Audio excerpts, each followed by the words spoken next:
As the leader of the Booner pack, I lead from the front. All right, boys. Lock in. It's our core foundation, man. Grit. I'm fired up. I'm fired the f*** up, boys. It's pumping right now. It's got my juices pumping, boys.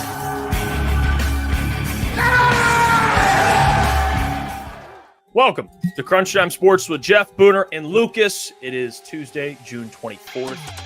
And we are back. Klotz is out today, but me and Booner are here to hold it down. All right, and Trajan Langdon spoke. So we got that to get to. We got to talk about Trajan Langdon, his pre-draft press conference, discussing the offseason. Had some gems in there. We'll get to that. We got a proposed Lions trade to get to later in the show. And we also have Sean Murphy joining the show to talk about the press conference as well. So Pistons, Lions today. We'll go around the NFL as well. Yep. We got a packed show. It should be a fun show. There's a lot to talk about. The Trajan thing today, stuff today is big news, I would say, in the Pistons world. It's crazy that now we're at the fact where Pistons news is big. It's not maybe as big as Lions news, but it feels like you're now in the championship window essentially. So everything that's going on with this Pistons, Tigers, and Lions team that has to get covered. So I'm pumped up for it. Well, it's been the offseason. I mean, you cover the Lions offseason. Obviously, football is king. Yeah. But there's a reason why we haven't been, or really anyone hasn't been covering other teams this offseason. It's just like the Pistons now, they're worthy of covering. The Tigers, definitely worthy of covering. Teams are worthy. For years, though, it was the only thing that ever mattered was the Lions because the other teams really weren't doing much the last few years. It's exciting to be able to finally have that, to be honest, to be able to talk some Pistons. We finally have that, and I saw already Detroit Sports Talk. Did you see the Celtics trade? Yeah, they've made two in the last 24 hours, two major trades. Do you like them? Yeah, I mean, it's what Boston has to do. I know there's already teams reaching out about Jaylen Brown. I don't know if he'll be moved, but I know Porzingis had to be moved. Yeah. It's just guys that are making, a decent amount of money. It's the apron thing. Teams can't keep these guys anymore. Drew Holiday, they can't keep him. They trade him to Portland. They trade Porzingis to Atlanta. They had Simmons. Anthony Simmons back, the two guard from Portland. So they did get a young player. He's not a bad player. But yeah, it's just how you're going to see it too. Like you saw the I don't know if anyone saw the Nuggets GM had his press conference and he mentioned the idea of trading Jokic. It wasn't that they're going to trade Jokic, but it's just this apron thing is forcing teams to be very, very cautious. With you can't the Celtics were basically they're paying so many guys like Derek White. We had conversations about Derek White. They want to keep Derek White, but he's making a good amount of money. Jason Tatum making they essentially have 5 their whole starting lineup is making high end money, not super max, but a lot of those guys are making almost what they can because obviously some players can't make super max because of awards and things, but these guys are making essentially. They're maxing out their deals. It's dude, you can't have 5-6 guys maxing out their deals and getting that much money. It's impossible. Did you like and I guess it's because the Porzingis one just came out, and obviously you said I don't ever know how to pronounce his name, Anthony Simons. They got him back, but then they also get back was it George Niang from the Hawks? Do you like because it's just such a weird. To me, it's just when the teams like that at the high end Celtics, a Celtics team who's won a championship has constantly been in there. You're trying to make sure that your role players are at that high level, and you don't want to take a step back because you get a role player that doesn't fit. So I feel like it's a big deal for a team like this to go out and get 2 guys like that. How do these 2 players fit? I think they're decent players. Do they fit? I guess I don't know. It's kind of just to be seen at that point because. These aren't guys who have been on championship teams. Yeah, and it's hey, we're going to get back a decent player, which I think Simons is Simons is probably more than that. I think he's he's about almost 20 a game, man. Or yeah, he's pretty good. He probably will come off the bench for them or start whatever they want to do with him. Now that they have Derek White, he probably can play alongside him, but. The Celtics are trying to at least recoup a little bit of talent. I think they're trying to balance shedding salary versus staying in somewhat of the contender conversation. The thing that makes it hard is Jason Tatum tore his Achilles, so he's going to be out probably most of next year. Well, so, I don't think they get rid of Jaylen Brown or Derek White. I think they just roll with those guys. But it does this apron stuff, as much as it is, whether you like it or not, it started because the Warriors were just paying the luxury tax, and they had rich ownership, and they're just keeping all these guys and taking the penalty, and now it's forcing NBA teams to, Why Caleb call me mid-show? I don't know. Does he want to join? Tell him to join later. We can talk Pistons if he wants.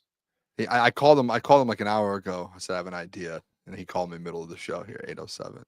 Funny But guy. I mean, I actually would like to, if Gil wants to. If he I'll has text time, him. See you later tonight if he wants to hop on. Yeah, we can get his thoughts. But yeah, it's keeping teams. It's keeping the, I guess, it's a level playing field essentially. It's keeping a level playing field. So I think it's good for the Pistons though. In the East, the Boston Celtics are kind of shedding some salary there. It helps them. I don't think I'm not scared of the Hawks with Porzingis. That doesn't really move the needle for me.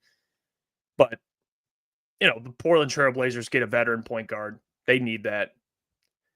So I think the Celtics, I think it definitely hurts them, which is great for Pistons fans. It's great for other teams. Yeah, it's such a mix up in the East. That's what I like about the apron stuff, to where it makes teams have to work, and you just can't build super teams without having some sort of pushback, right? Like if you were going to do it, hey, it's going to be a little tougher to do it, and that's where I think. And I know we're going to talk about it coming up here, but like the Trajan conversation, the thought process, and you see it with a lot of different teams, the thought process about building teams is starting to turn a corner a little bit. Instead of, hey, let's just get all the biggest superstars we can, and let's just get the highest paid role players, and we'll take some of that extra payment, the cap hits, and we'll pay all the luxury tax in the world to go win a championship. It's at that point, it's not that simple anymore. You have to actually work, and you have to actually build a legit roster that complements each other to go out there and win. So I'm interested to see how somebody like the Hawks, now the Hawks with Porzingis and Trae Young, I'm interested to see how that works out. A guy that can't stay healthy and a 5'5" point guard. It's interesting. I don't know. I mean, it does incentivize teams to build through the draft a little bit too. For sure. Because you have to get homegrown talent, because if you're trading for guys that are making all this money, you can't trade for all these guys. Yep. So you have to have some guys that are on rookie contracts so you can save some money. It does incentivize building your roster through the draft, which now that we kind of got that out the way, that does tie back to the Pistons, because the conversation all offseason of who are the Pistons going to add, and Trajan Langdon spoke about that today. And I think there has been a mix of opinions about it, whether people agree with what they're doing or not. And Trajan spoke about kind of his mindset when it comes to this free agency and how aggressive the Pistons are going to be, whether they're going to add, a big-time player or not. I mean, I threw around the name JJJ, Jaren Jackson Jr. It's already been announced that the Memphis Grizzlies are not going to trade him. They want to extend him. So he's off the board there. And when you look around the league, there's not really much left. Kevin Durant was just traded. So I don't know who you're getting. And if you're going to get someone that's making a max contract, I mean, we've seen this before in Pistons franchise history recently with Blake Griffin, where they traded for Blake Griffin making $40 million. But again, different team, but still, they were a playoff team, but it just didn't really work out. Trajan spoke about how they want to complement the roster they currently have. And I don't know if that means trading away Jaden Ivey and all these young pieces. I think it's probably going to be a trade or signing. Bless you, bro. Excuse me. A trade or signing that makes them better, but it's not a big risk type of move, if that makes sense. Yeah. They're going to add, but it ain't going to be like a Giannis trade or, I don't think it's Lauri Markkanen. I don't think, and I've been saying this all offseason. I think they're good names to hear. And right, it's good names. Like, hey, it would be sick to add this. And I've talked about hey, if I had a dream scenario, Lauri would be it. And now the dream scenario includes Lauri being healthy for the whole year. And it's like, hey, if that happens, you probably win a championship. Or pairing up the whole Giannis situation over the last week. That was such big news. That ESPN wrote about it, but it's like, hey, are they even considering it? Not the Bucks. Are the Pistons and Trajan Langdon even considering it? And after today, and we're going to get into it a little bit with the video, but I'll say this. I think there's a 5% chance that the Detroit Pistons make a trade to land someone big like that. I really do. I think there's two sides to it, Jeff. I know you're on kind of the one side where, hey, the realistic side, it probably was never going to happen. But there is a side of it for me a little bit where it's like, it is you have an opportunity where there is that championship window to where the East is wide open and you just made it well known that you can compete in the East. So if you play the long game, I'll say this, Jeff, like if you play the long game, it better work out. If you play the long game and it's a failure like the Atlanta Hawks was when they tried to play the long game with Trajan and they made little trades here and there and they tried to just keep drafting and it just got nowhere, then it's just a miserably failing at the end of the day. But like you could play the long game and it ends up turning out like the Thunder, the Celtics, and if it works out that way, okay, it's a good thing. But when you get to this point, I think there's a crossroads where you have to choose a path. Have you ever played the game of life before, Jeff? Yes, I have. You know, as you get to some crossroads, and it's like, hey, choose this way or this way, and it deters whether you win or not. Like they're big within the game of life. They're big decisions. And to me, this I don't know it's Trajan's first full off season, but he took over a team that was already lots of talent on it. He's instantly right now at a crossroads to where it's, hey, you can decide to go get a player and make one of those bigger trades for the Porzingises or, Giannis or Kevin Durant. You can make that decision, or you could say, hey, let's stick to our guns.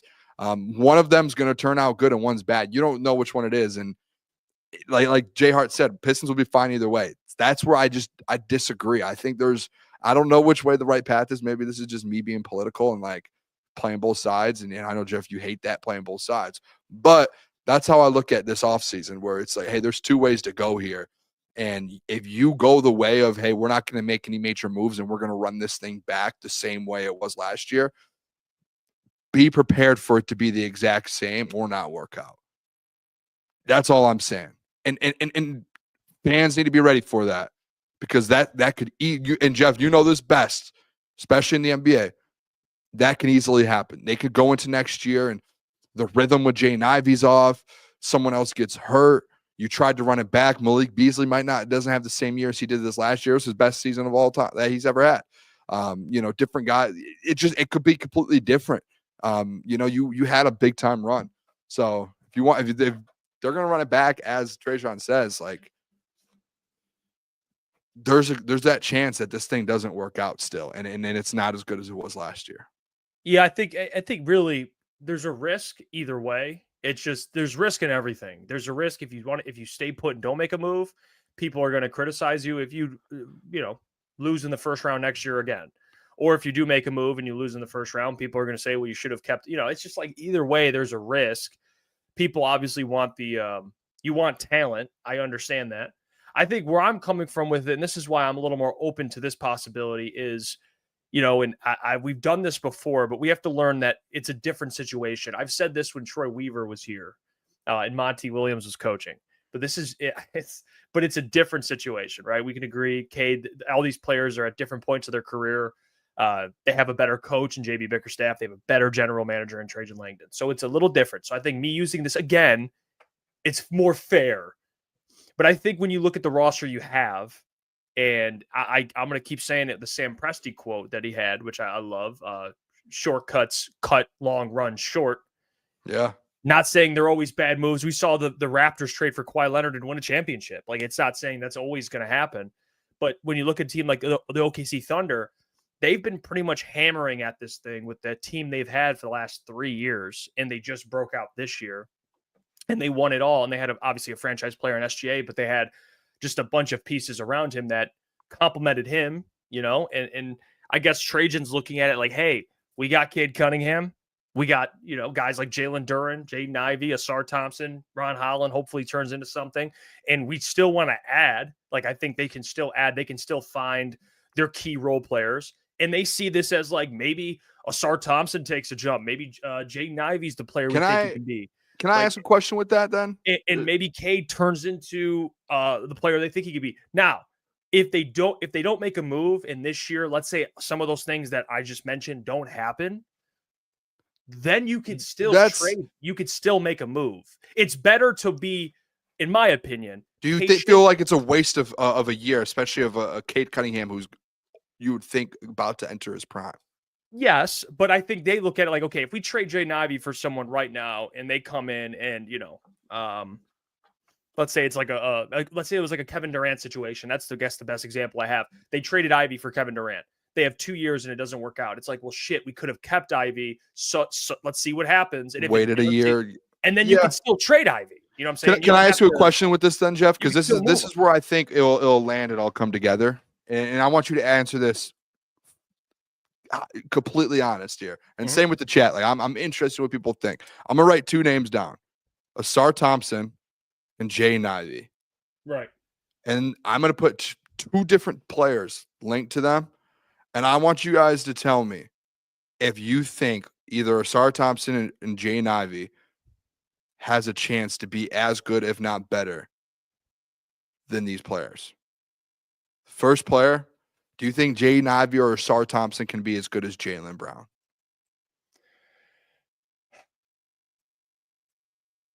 I do. I don't know if both of them, but I think they have that potential. I think if you think one of them has a chance to I would to say that level? Ivy, probably. I can think Ivy can be a 25-point scorer in the league. I do. I personally would say I don't Like think I think Jaylen Brown's a little different. Guy.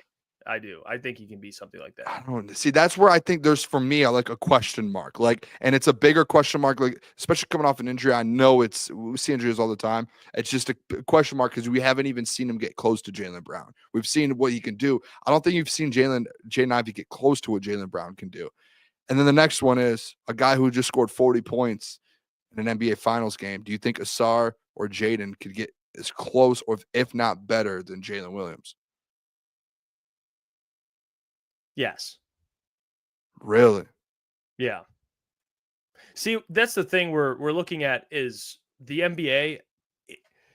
It's a little different than other sports. I mean, the hockey's like this. Baseball is kind of like this. It takes guys like not everyone's breaking. Yeah, but I feel like like you have to have an idea. Go look up Jaylen Brown. You remember when Jaylen Brown got in the yes, league? 100%. I had this argument with Adam years ago about you were in the group chat. It was me, you, and Adam arguing about it. No one thought he would be Jaylen Brown in year 8, whatever. Devin Booker, I think, if I'm correct. Like Jaylen Brown year 1 couldn't shoot. Like it was a disaster, And now look at him; he's incredible. So I would just have to think in-house that they think that one of those 2 guys can get to either a Jaylen Brown or Jalen Williams level, because that's what you're, in my opinion, that's what you're banking on, because it's not that you're sitting there going, oh, we can just keep within and then bring a guy. No, like essentially what Trajan's saying today is we want to win a championship with the guys we have in-house today.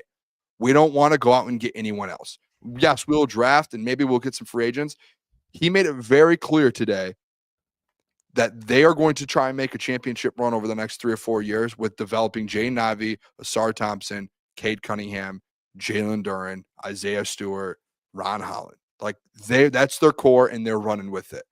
And unless there's like a major breakthrough, but based off of what was said today, to me, it's like, okay, if you're rolling with those guys, Jeff, what's the one thing me and you have been very lockstep on in the NBA, especially with the Pistons? You need a Robin to Cade Cunningham. You need your Robin for that Batman. And as of now, I don't think you can fully say Jaden Ivey or Asar Thompson is a Robin, a second option on a championship team. I don't think you can say that. So that's where my problem comes into play, to where and Weezy, Robin was hurt. Jaden Ivey wasn't your Robin. Like, he's not as good as Jaylen Brown or Jalen Williams right now. He's not. Now, to Jeff, your point, a couple of years, hey, maybe he gets there. But again, that's down the line. And you're sitting here going, hey, we're trying to win playoff games like in the next 12 months. So that unless he makes that jump coming off a major injury into next season, I just don't see a world where this team running this thing back takes a massive step forward to compete for a championship next year. So if you're sitting here thinking that the Pistons were going to take a step forward and winning getting a chance to go to the finals or an Eastern Conference Finals and be the Indiana Pacers next year, if Trajan's what he said today is true, that he wants to run it back and essentially have the same vets in here and the same core guys, you're not going to go win a championship next year. Like, let's not get our hopes up at the end of the day. Well, let's play this clip. Let's play Trajan speaking to the media. We're going to let this play. It's a couple minutes. You guys can just hear exactly what Trajan said. If you haven't seen it, this is great footage for you to watch, get more insight to it. But here's Pistons GM Trajan Langdon speaking just a little bit about the offseason, what they want to do.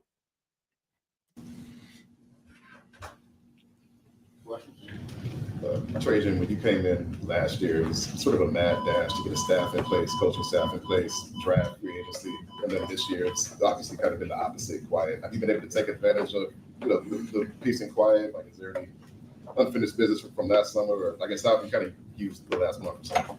Yeah, I think it's since we played some playoff basketball, it went a little bit later. But ever since then, it's just been prepping for draft, trying to understand what we want to do in free agency. And yeah, there's always some staff stuff going on. And as fast as everything came together last year, still a lot of people from previous regime, current regime coming together. So it's continued to set a environmental and a cultural foundation, spending time with staff, spending time with players, getting people under contract. We thought that was very important to do that ahead of time. So that's a lot of the things that we've been doing since the season's ended. Trajan, when you spoke to us after the season, you said that the success of the team might have altered the plan. It might have accelerated where you guys are. Yeah. Now with the unfortunate injuries in the conference, a lot of people think the East is wide open. Has that even changed or maybe escalated some of the things you might do in the next few weeks? I think it's definitely provoked some thought internally in terms of what we can do to get better. I think it hasn't changed the roadmap for us. I don't think we're in a place to push all of our chips in and be locked into a place who still want to keep that optionality. I think our guys have been in the gym working a lot. They want to get better. So I think we will see growth from our young players from this year to next year. And I think that's ultimately what's really important for us, because if those guys get better, we'll ultimately get better. And there'll be a time. But again, we're continuing to keep our ear to the ground and see if there's opportunities to get better without pushing all of our chips in, proverbially. Excuse me. Trajan, what's the skill set you look for at pick 37? Ooh, best player. Yeah, I mean, we have our qualities that we're looking for. Obviously, high character, hardworking, and competitive. Size for position is important, I think, is throughout the league. But as we've kind of looked at that pick, there's a lot of wings that are intriguing. There's some bigs that are intriguing, and there's some guards that can shoot the ball that are intriguing as well. So we're trying to figure out who's going to be there. But I think we'll find a player that we like at that number. Trajan, last year, you said it was kind of tough getting players to come in and try to work out for you guys, or talk to their people that they're working with and stuff. Now that you guys have a strong foundation, a strong culture, how have you kind of seen that shift when you compare it to last year?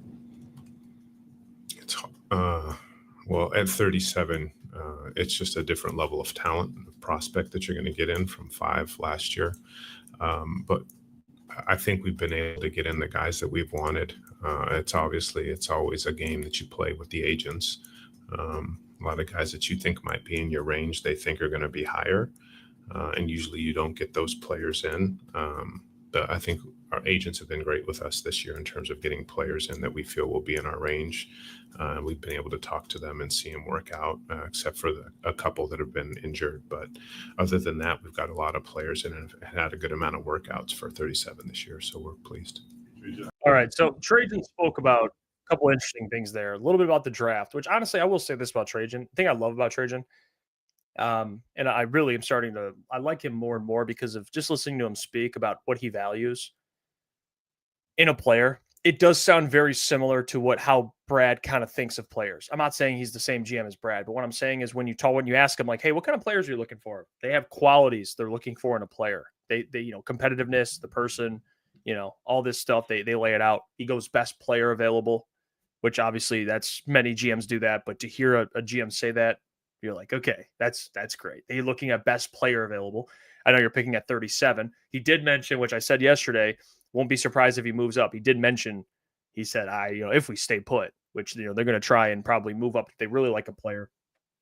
But what he said there is, and I think Stoney asked the question. It's a great question. Like with the injuries, right? Tyrese Halliburton, Jason Tatum, both getting Achilles injuries. Does that kind of change your approach to, how you want to build your roster? And I think, in my opinion, although you have to consider it, and he already spoke about it, like, of course, we've had internal conversations about it. And of course, that does spark some ideas of, hey, the East is a little more wide open this year.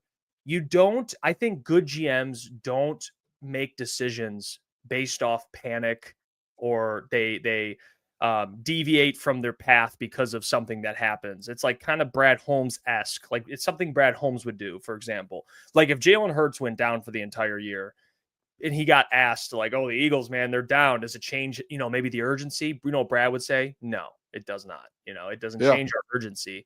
It's just, it's something we take into consideration, but it's not going to make us deviate from how we build our roster. So, I think for Trajan, I get people want a big move. I understand that, but I think there is kind of what he's saying there. It's like, hey, we have a collection of really good players. All right. We think these guys can turn into really good players.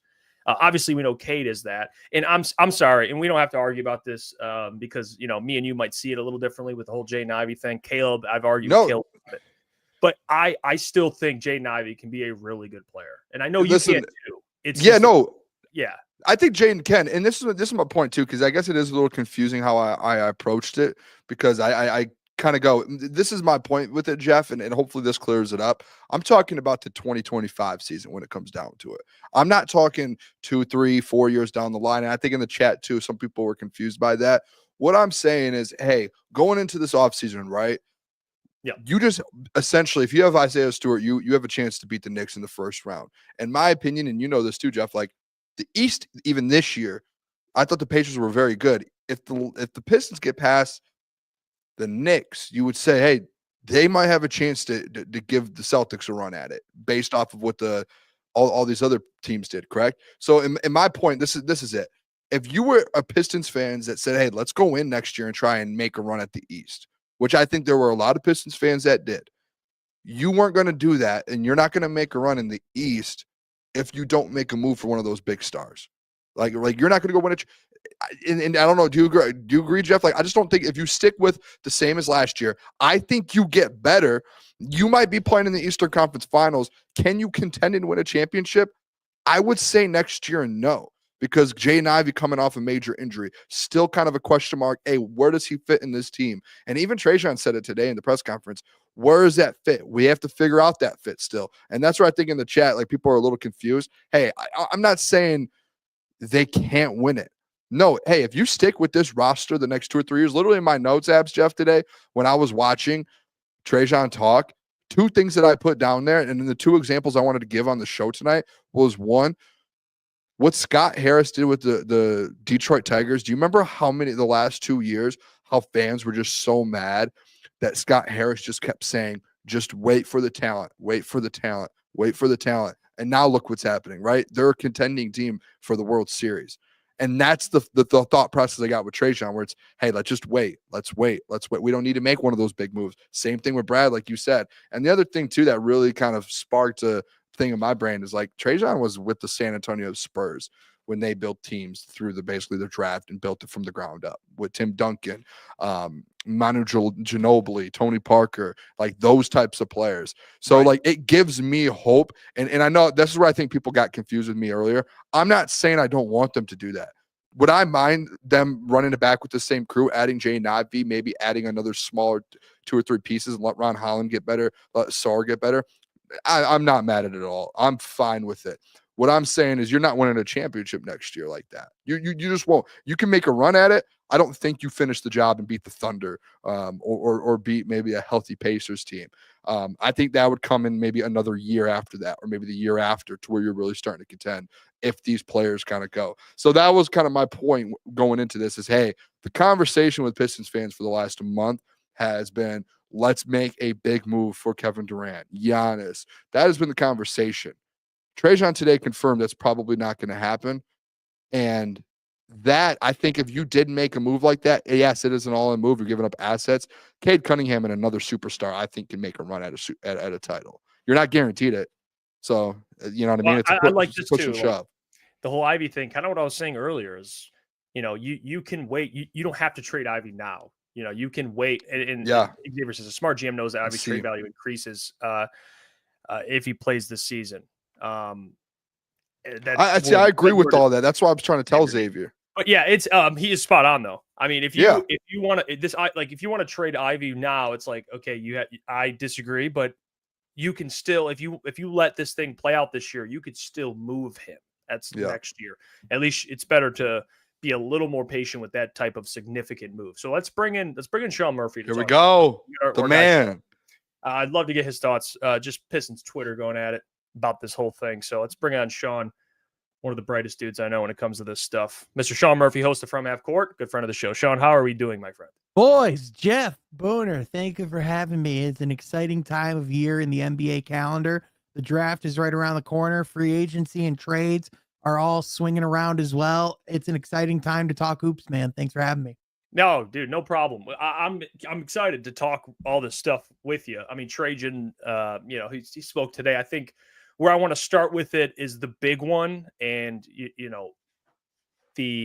how aggressive they should be when it comes to the offseason, considering that Jason Tatum just got hurt, Tyrese Halliburton just got hurt.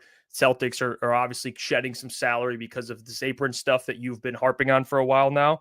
But what do you make of this narrative that the Pistons, people are putting pressure on the Pistons, fans are to be aggressive and make a move? And then Trajan comes out in the press conference and is like, well, I want to see these guys. I mean, they're working their ass off. They're continuing to grow. Like, I'm not saying we're not going to add anything, but what do you think of maybe the more patient approach from Trajan versus the more aggressive approach, considering Kevin Durant just got moved?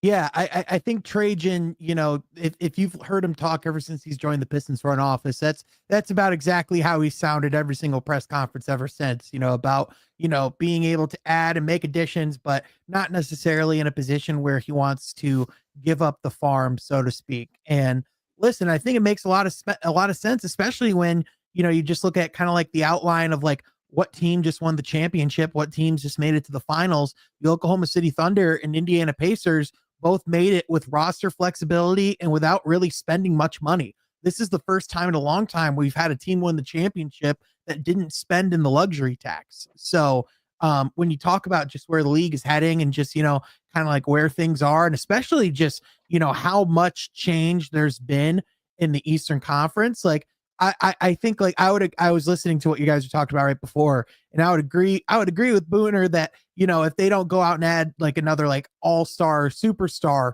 they're not a championship contender this season. But even with the injuries, they're probably not a championship contender anyways. I would say, like, if you're the Pistons, like, to me, like, what would it look like for them to potentially have an Indiana Pacers like run from last season, where they potentially make it as far as the Eastern Conference Finals? I mean, even with just having Isaiah Stewart in the lineup, even Trajan admitted today, he wonders if that Knicks series would have looked different if Isaiah Stewart was on the court. So, I do think that there's realistic conversations to be had about, this team making additions around the margins without giving up any pieces. And Booner brought up a couple really good examples of like just within Detroit sports of, teams that like, took the patient approach and seeing that pay off. Another thing that, a clip that's been really circulating on Twitter is Sam Presti in 2021, the GM of the Oklahoma City Thunder, talking about some of his philosophy on building this team. And the quote that really resonated from that clip was shortcuts cut long runs short. And if you're Trajan Langdon, if you're the Detroit Pistons, if you look at what you have with Cade Cunningham, Asar Thompson, a lot of these young players, I think one of the things you do have to weigh with being really aggressive and going out and adding another player is how much does that shorten our window? Because of course you don't want to, take your window for granted and think it's going to last forever. But when you have a player like Cade Cunningham, who just got his first All-NBA team at the age of 23, if you play your cards right, you're going to be in that conversation for a long time. And we even saw with the Boston Celtics and even the Indiana Pacers, how fickle it can be and how things can change in a snap. So I don't think there's necessarily urgency for the Pistons to make that type of move this summer. But even if they wanted to, I think they could even make that type of move at the deadline and move themselves firmly into that conversation. Yeah, actually, I don't hate that thought, Sean. I do want to. So, one of the questions I have with this, because today, the question asked to Trajan was how much pressure is on Jaden Ivey, and do you feel like there's a lot of pressure on him? Um, I would have to say, and Trajan kind of was like, no, I don't see a lot of pressure. I would have to say, in my opinion, I think there is a lot, because I do think if you do decide not to go get another star to pair with Cade, in my opinion, it's them not making that move basically tips their hand of, hey, we feel like Jaden is our star next to Cade, our Jaylen Brown, our Jalen Williams. And I think at that point, hey, all the pressure's on Jaden Ivey to do that, to take that step. Do you think that's true? And then it kind of just to build off that, do you think Jaden Ivey can take that step to be kind of that number 2, the Robin, maybe going out there scoring 23 to 25 points a game beside Cade Cunningham for this team to be able to become a championship contender in a couple of years? Yeah, I think it's natural for an executive to want to take as much pressure off of their players as possible and kind of allow them to play 3. But I think there's some credence to the fact that there is a little bit of an expectation for Jaden Ivey this season, especially depending on what they decide to do with him going into the season with his contract extension looming, because there's a very realistic chance that, the Pistons could decide to wait until next summer. Now, I personally think it still makes a lot of sense for them, to sign some form of extension. I've kind of brought up a lot, how a Jalen Green type extension would make a ton of sense. I mean, we just saw that get moved for Kevin Durant. So if that contract can get moved, just about any contract can get moved. So I think there's an opportunity, if anything, to sign him at like a pretty friendly deal this summer.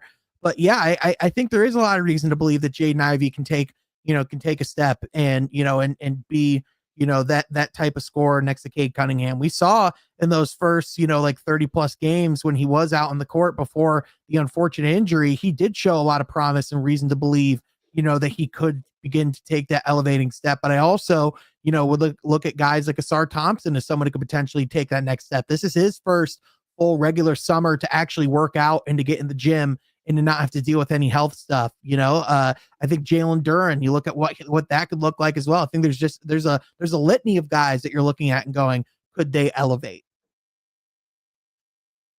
And Sean, I think the one of the big ones there too, when discussing who they should re-sign, which I think this is probably, I don't know which way this whole thing with Malik Beasley is going to go, because I think he really wants to be in Detroit. I think that's probably his number one preferred destination.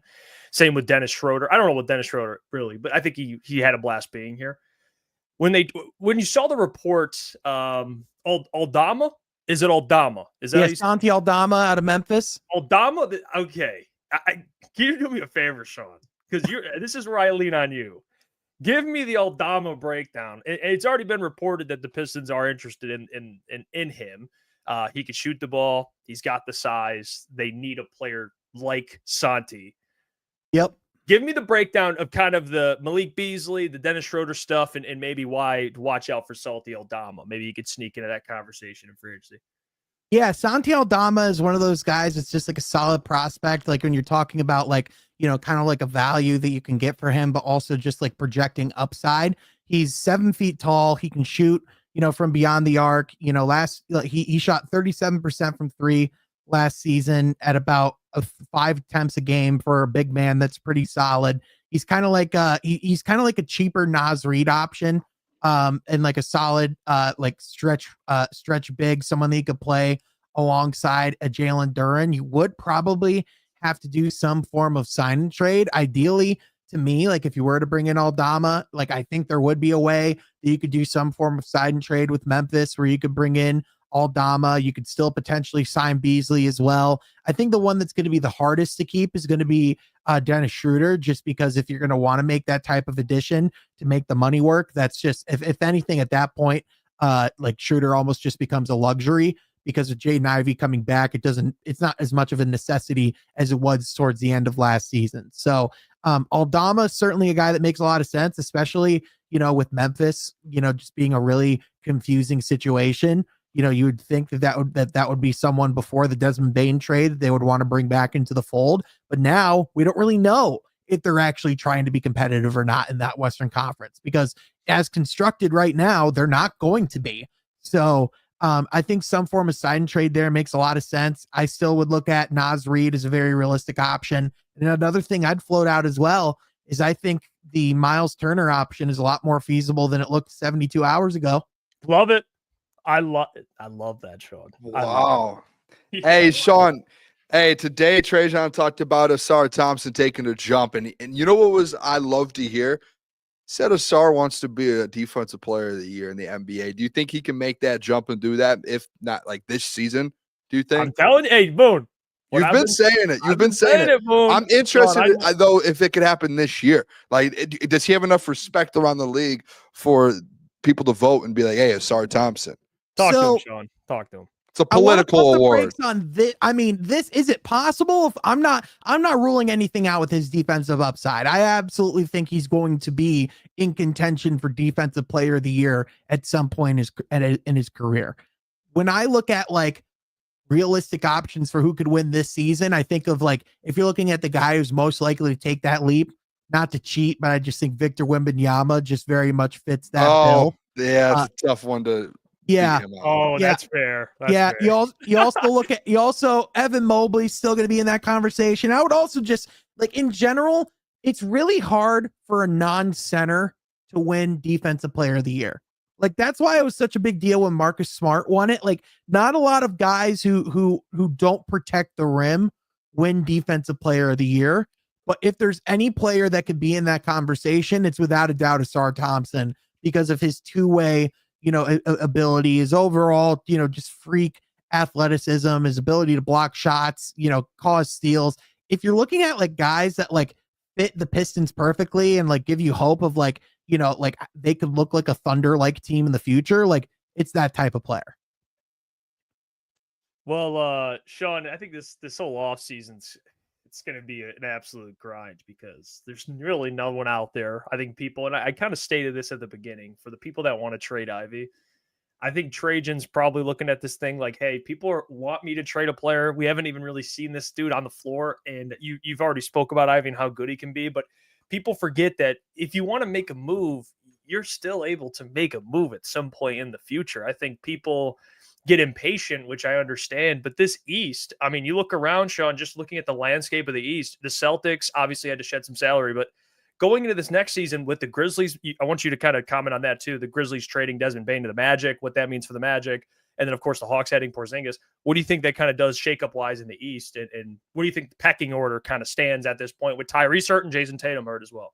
Yeah, look, I think even before the Tyrese injury, I think everyone looked at the Eastern Conference as wide open next season. I think a team like Indiana making it to the finals gives a lot of teams hope going, well, why can't that be us? And I think it's like a really interesting thought experiment. I think, especially now that Indiana unfortunately has to, be without Tyrese Halliburton. Now, if you look at the landscape of the East, you essentially have three teams that, we're going to be contenders that are going to essentially have to have a gap year. That's going to be the Milwaukee Bucks. I don't really think they're contenders, but when Giannis is in the fold, you have to think about it at least. With Dame on the sidelines, that's a gap year. Boston, that's a gap year. Now Indiana. So Cleveland, you look at them, they have to feel really good and confident about, potentially, being a team that could make it to the finals, but they're also about to be a second apron team. So they're about to be, really locked in with their salaries. So could they potentially look to make some moves and be more flexible?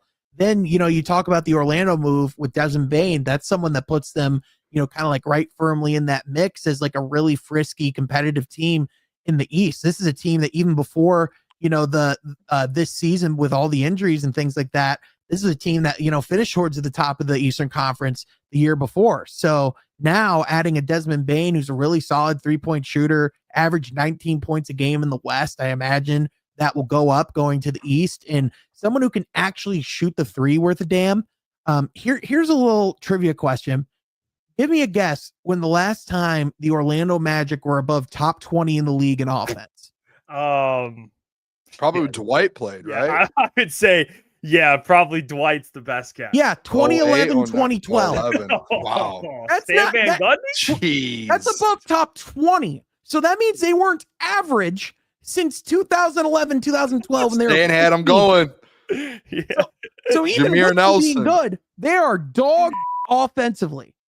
So now add Desmond Bane, that brings them to a different element. And we already know how good they are defensively. So they're right there. And then Atlanta going and getting Kristaps Porzingis. Look, Porzingis is a great player when he's on the court. Literally towards the end of his tenure with Boston, they were saying he was dealing with an illness that doctors genuinely couldn't identify what was going on. So like, if there's a player that I'm not going to bet to stay on the court, unfortunately, it's Kristaps Porzingis.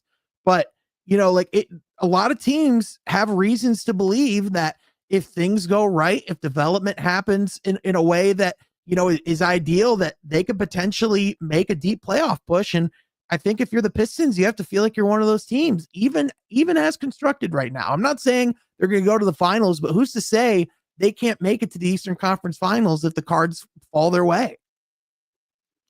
Hey, I like the positivity here, Sean. I really do. Can I ask you about one player? You actually brought this player up. By the way, it looks like there's going to be another tornado outside here. So it feels like it's like a once every other week for me over here. I'm about to get smacked by a tornado. Sorry, Sean. Little detour there. That's on me. Okay. Yes. Now I remember where I was. Naz Reid. You brought up Naz Reid. What are the chances you think a Naz Reid situation still gets done? I know today Trajan said, oh, we're going to try and retain all of these vets. Let's say they retain like Malik Beasley. Let's say Schroeder ends up leaving. Do you think Naz Reid is still an option here, or do you think they're going to try and just keep everyone in-house? How do you see this kind of thing playing out? What would your perfect scenario be?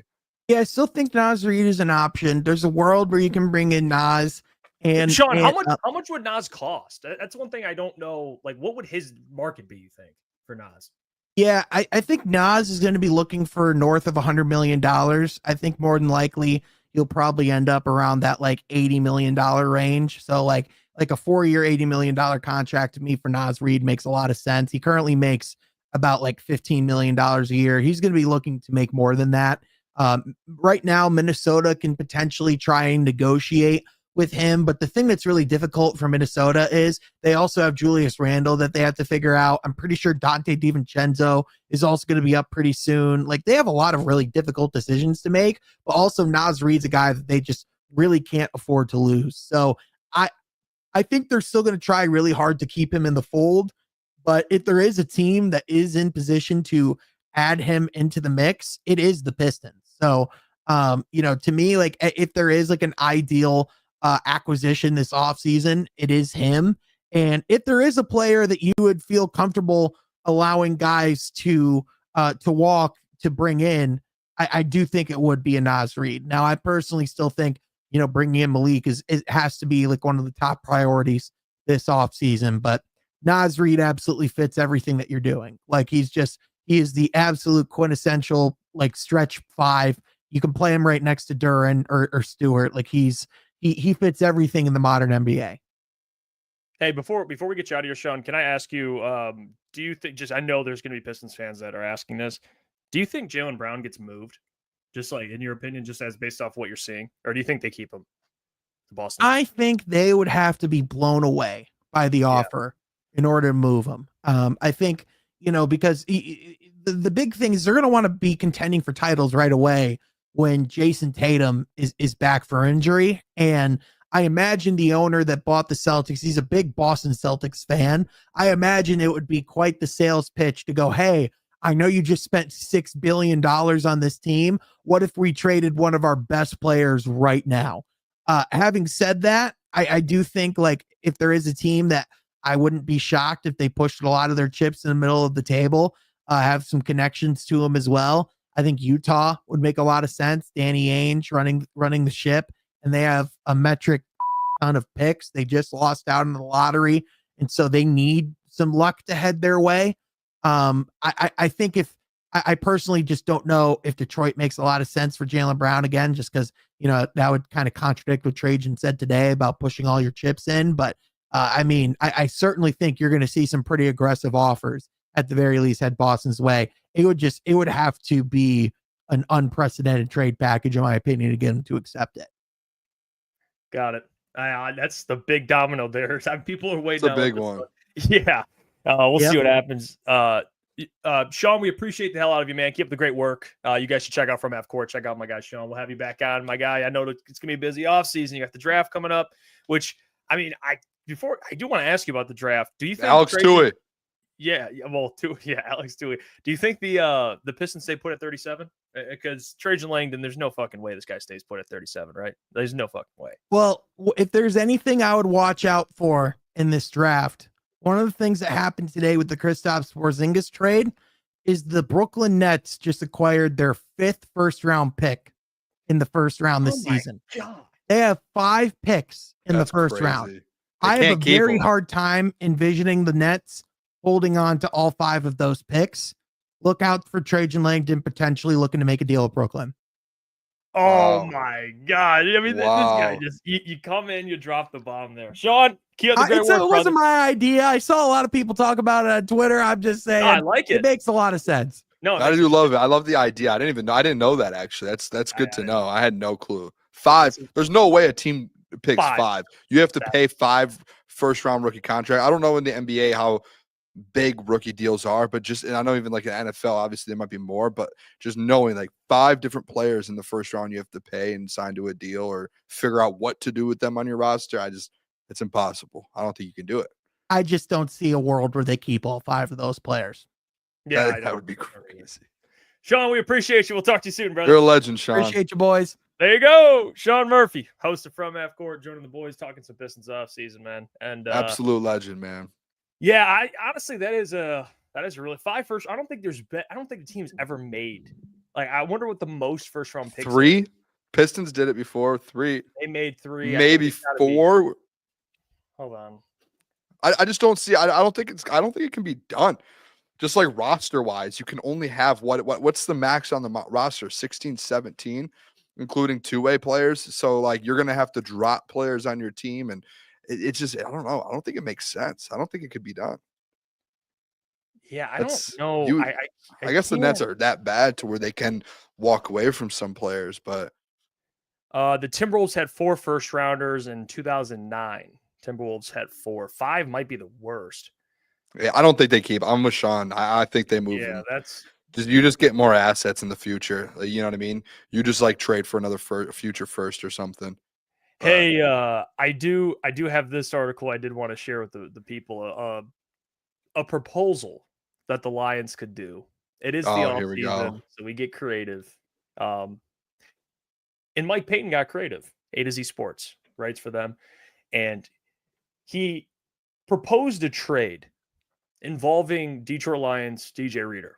All right. DJ Reader, who is going into the last year of his contract. I don't think he returns. I think if you're talking about players that could potentially be dealt, if you want to save some money and at least get something for him, I think DJ Reader probably is in that conversation. So Mike Payton proposed a trade with another team to bring in this player, AJ Espinoza from the Bills. So the Lions would get AJ Espinoza, the Bills would get DJ Reader. They drafted actually TJ Sanders, but we knew they really wanted Tyleik Williams. They weren't able to get him. I think Mike Payton went into this article and talked about it, how the Bills, basically AJ Espinoza is going to be coming off the bench for the Bills. They already have Joey Bosa, Gregory Rousseau out there playing, and they need to fortify the interior of their defensive line. And then the Lions, obviously, Brad Holmes had a quote that he thinks they're pretty stacked at the interior, a little overstacked, to be honest with you, with all the bodies. I mean, they signed Roy Lopez as well. So it's another name they have. Yeah. So it's kind of it's 2 teams that have an influx of players at one position, and they basically trade to help out other positions. There's no picks involved. If I'm being honest, if you were to make a trade like this, AJ Espinoza is 26 years old. DJ Reader, a little older. AJ, I think, is in the last year of his deal. I don't think he would cost a lot of money to be able to get this done anyway. And he's been a pretty productive player, to be honest with you. He's kind of going to give you what Za'Darius would give you in terms of production. He's younger, though. He's 6'6", 260 pounds. He's 26 years old. In the last 3 seasons for the Bills, he's had 6 or more sacks. So he's a pretty consistent player. He's played in majority of games. I think last year, 17 games, the year prior, 15, the year prior, 15. So he stays healthy, relatively healthy. So I think this trade, I don't think it's crazy. I don't think it's crazy for the Lions to consider trading DJ Reader. And I don't think it's crazy for the Bills to consider trading AJ Espinoza, considering I don't think they bring him back and pay him.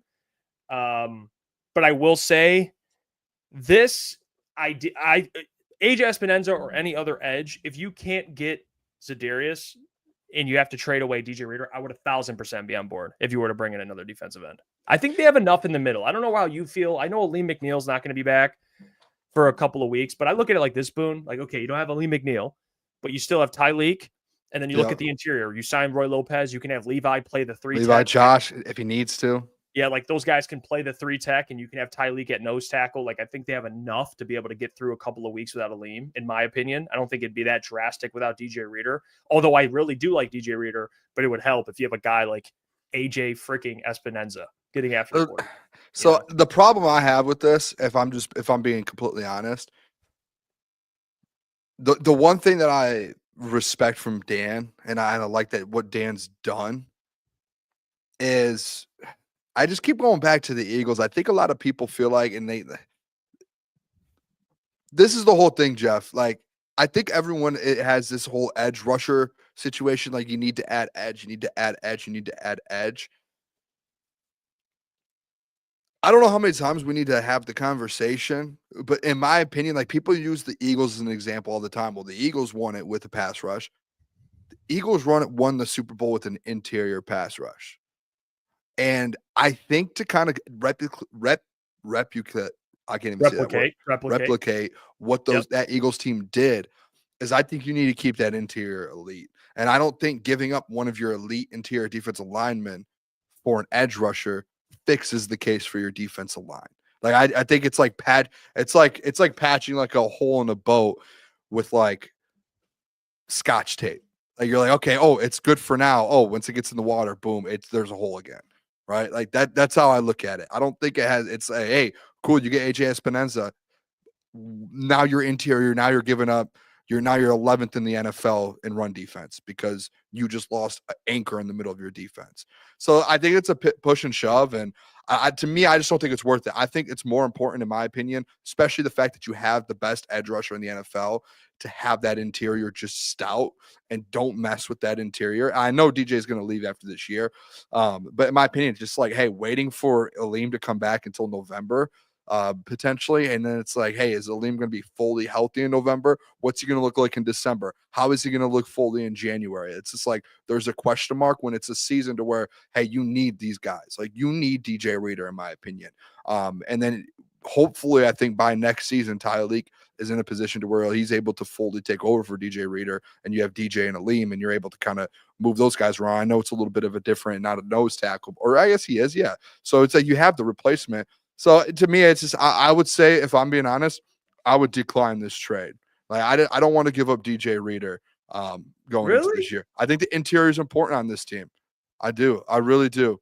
I get what you're saying. Like, I think the edge is good. But, like, to me, it's, you can have an edge rusher on the outside, but if you're just giving up everything in the middle for the first 3 months of your season, you're not that team. Like, you're not the team that, like, again, it's the analogy I just said. It's you're patching up a hole in a boat with Scotch tape. Just you're patching up one hole just for when it gets back into the water, it's just gonna the water's gonna come right through again, and if not, even worse. Like, at the end of the day, I think DJ Reader's that important to this D line. I don't know why we're acting like DJ Reader didn't have his best season of his career last year, which he did.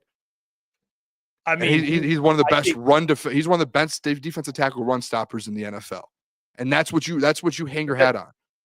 But that's why you drafted the best run defender in college. Yeah, but you have a player that's out for the first 3 months, and you're leaning on what if me and you said, and this is where I'm going to have to get a little get you moment.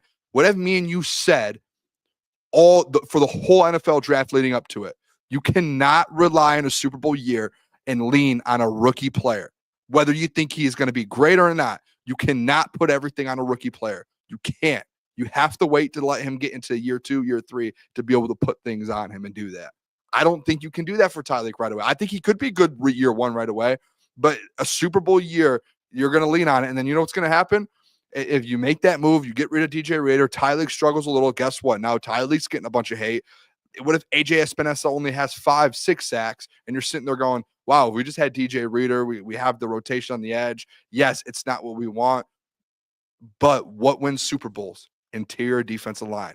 I hate that people act like this Eagles edge room was the best in the league. Well, No, speaking of the it was the Eagles- defensive tackles that dominated, that opened it all up for the guys on the outside and the linebackers to be great. Speaking of the Eagles, they relied on 2 rookies, and they won a Super Bowl. Jalen Carter was not a rookie. Well, obviously Aiden Hutchinson's not a rookie. They'll have I'm talking him. about the D line. I see what you're saying with the secondary. Cooper Yes. DeJean. Like Cooper DeJean, yes. But rookie pick 6 in the Super Bowl. again, listen, you're telling me this. This is your point that I'm giving back to you and with from new 4 information. months ago. No, you're just doing it because you like the Espinosa. I just don't No, think it's because the Eagles. I don't just think did it's worth giving up DJ Reed. it. Okay, Reed that's right fine. now. I like I just DJ. I think the like- interior is more important than the edge, in my opinion, especially on this defense. And I guess I'm a little more higher on what they have in the interior. But that's without DJ. But which you is haven't fair. seen Tyleek take a snap, and Aleem's hurt until November. What if Tyleek isn't close to what Aleem is instantly today, and it takes him 3 months to do that? Buddy, you're getting destroyed up the middle. No, Diddy. You're getting destroyed. Your run defense up the middle. Okay, Roy Lopez. There's a reason why he's a minimum player. Like you're getting destroyed, getting run up the middle. Quarterbacks are running all over you. Why can't you play Levi Onwuzurike and Tyleek Williams next to each other? I just don't. I'm not sitting there being like, hey, we're very confident with this. Listen. My thing is, Jeff, is everyone wants to talk about this edge room. You win, and this is proven. You win Super Bowls with a great interior defensive line. You do, and you know this is a fact. Me and you have agreed with this for 6 months now, ever since the Eagles have won. Getting rid of, just like in my opinion, like make a trade with someone else, but just giving up the middle of your defensive line for the first 3 months of your season, just so you can get an edge because you don't feel comfortable with Davenport and AQM and Ahmed Hassanin and Levi and Josh.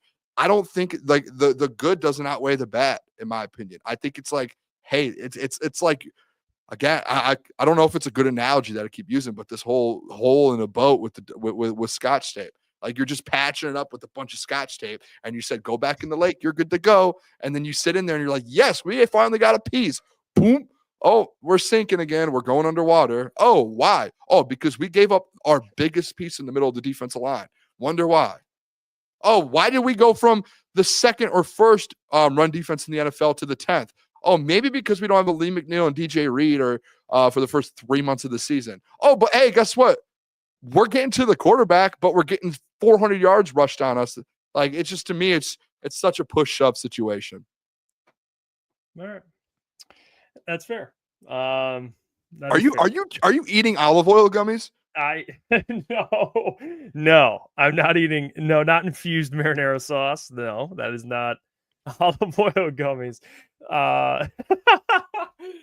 Oh, let me shout out Easy, man. This dude's a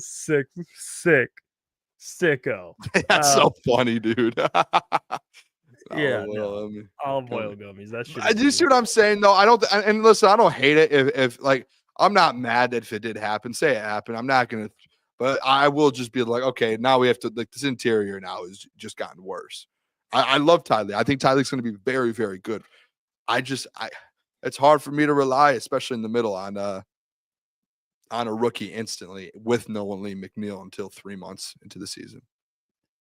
So you gotta see it. Garlic gummies. I mean, what are we doing? Jeff does shots of Alfredo before a night out. Hey, I love you smell Alfredo. Come on, Boone. I mean, yeah, I know, I love it. Yeah, hey, Alfredo's good, man. You shot of Alfredo. Oh, hey, that's some fine. Garlic in it. Come on, huh? Some red sauce. Yeah, Jeff's drinking extra pressed olive oil on the rocks. You guys are sickos, man. Actually, olive oil is very fine. I put it on a lot of things. But Boone, can you please walk me through this PFF stuff? I saw this. I want, just tell me what's going on with this stupid article. Just tell me what's going on. So PFF did another article today, as always. I saw it this morning. I woke up. I said, all right, what's going on? Was at work. Boom, boom, boom, boom, chilling. Yeah. You know what I do every day, Jeff, to get news? This is Booner's Daily. I type in Detroit Lions news into Google every morning. Maybe around noon, 1. I do that and I scroll. I'm like, what happened today? You know what the first thing to pop up was?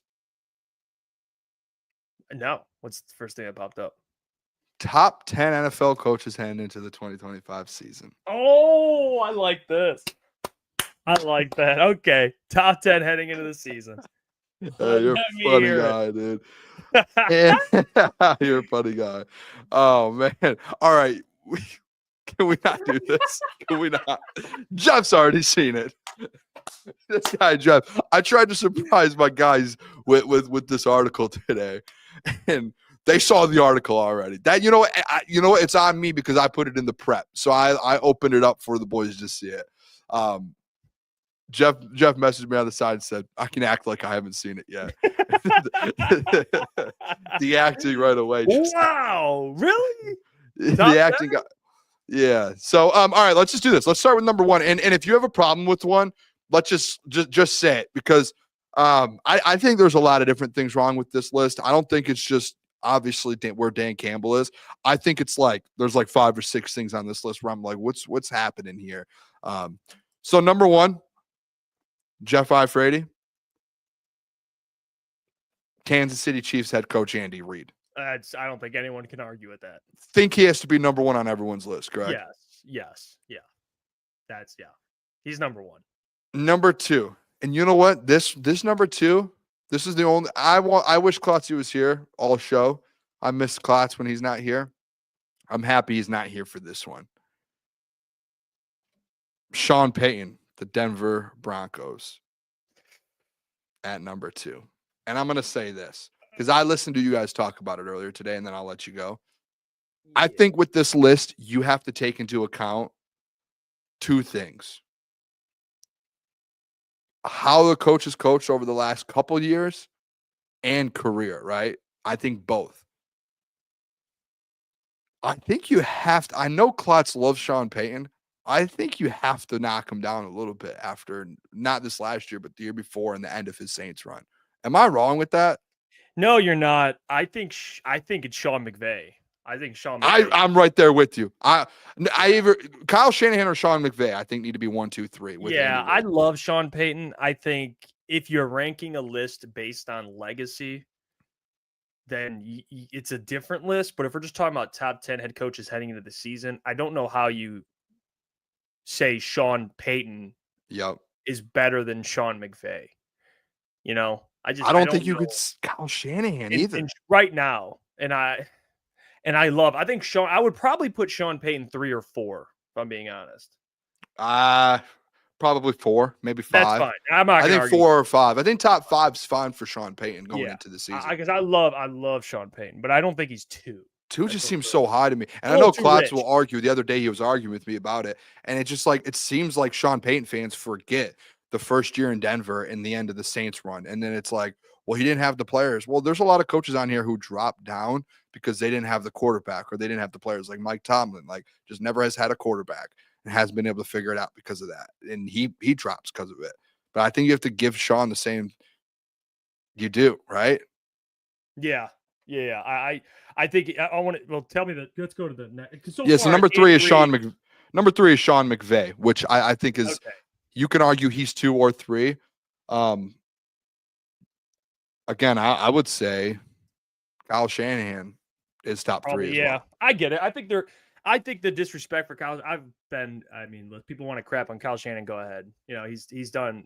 I got a lot of respect for him. You know, he's a really good head coach. He's one of the more consistent ones too.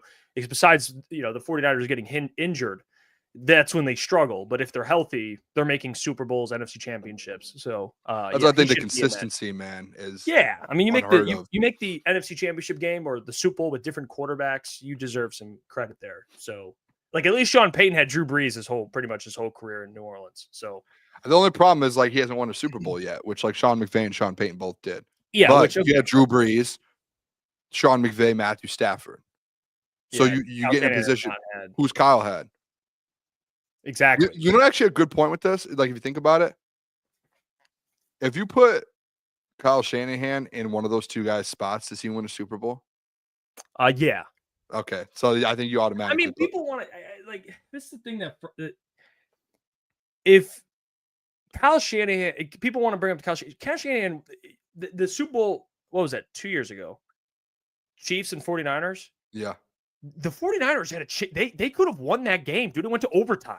Like, should have. It was just a coin toss. He almost won that game with Brock Purdy. Like, and I'm not that high on Brock. I think Brock's probably like a 10, probably a top 12, 11 guy. But like, what are we doing?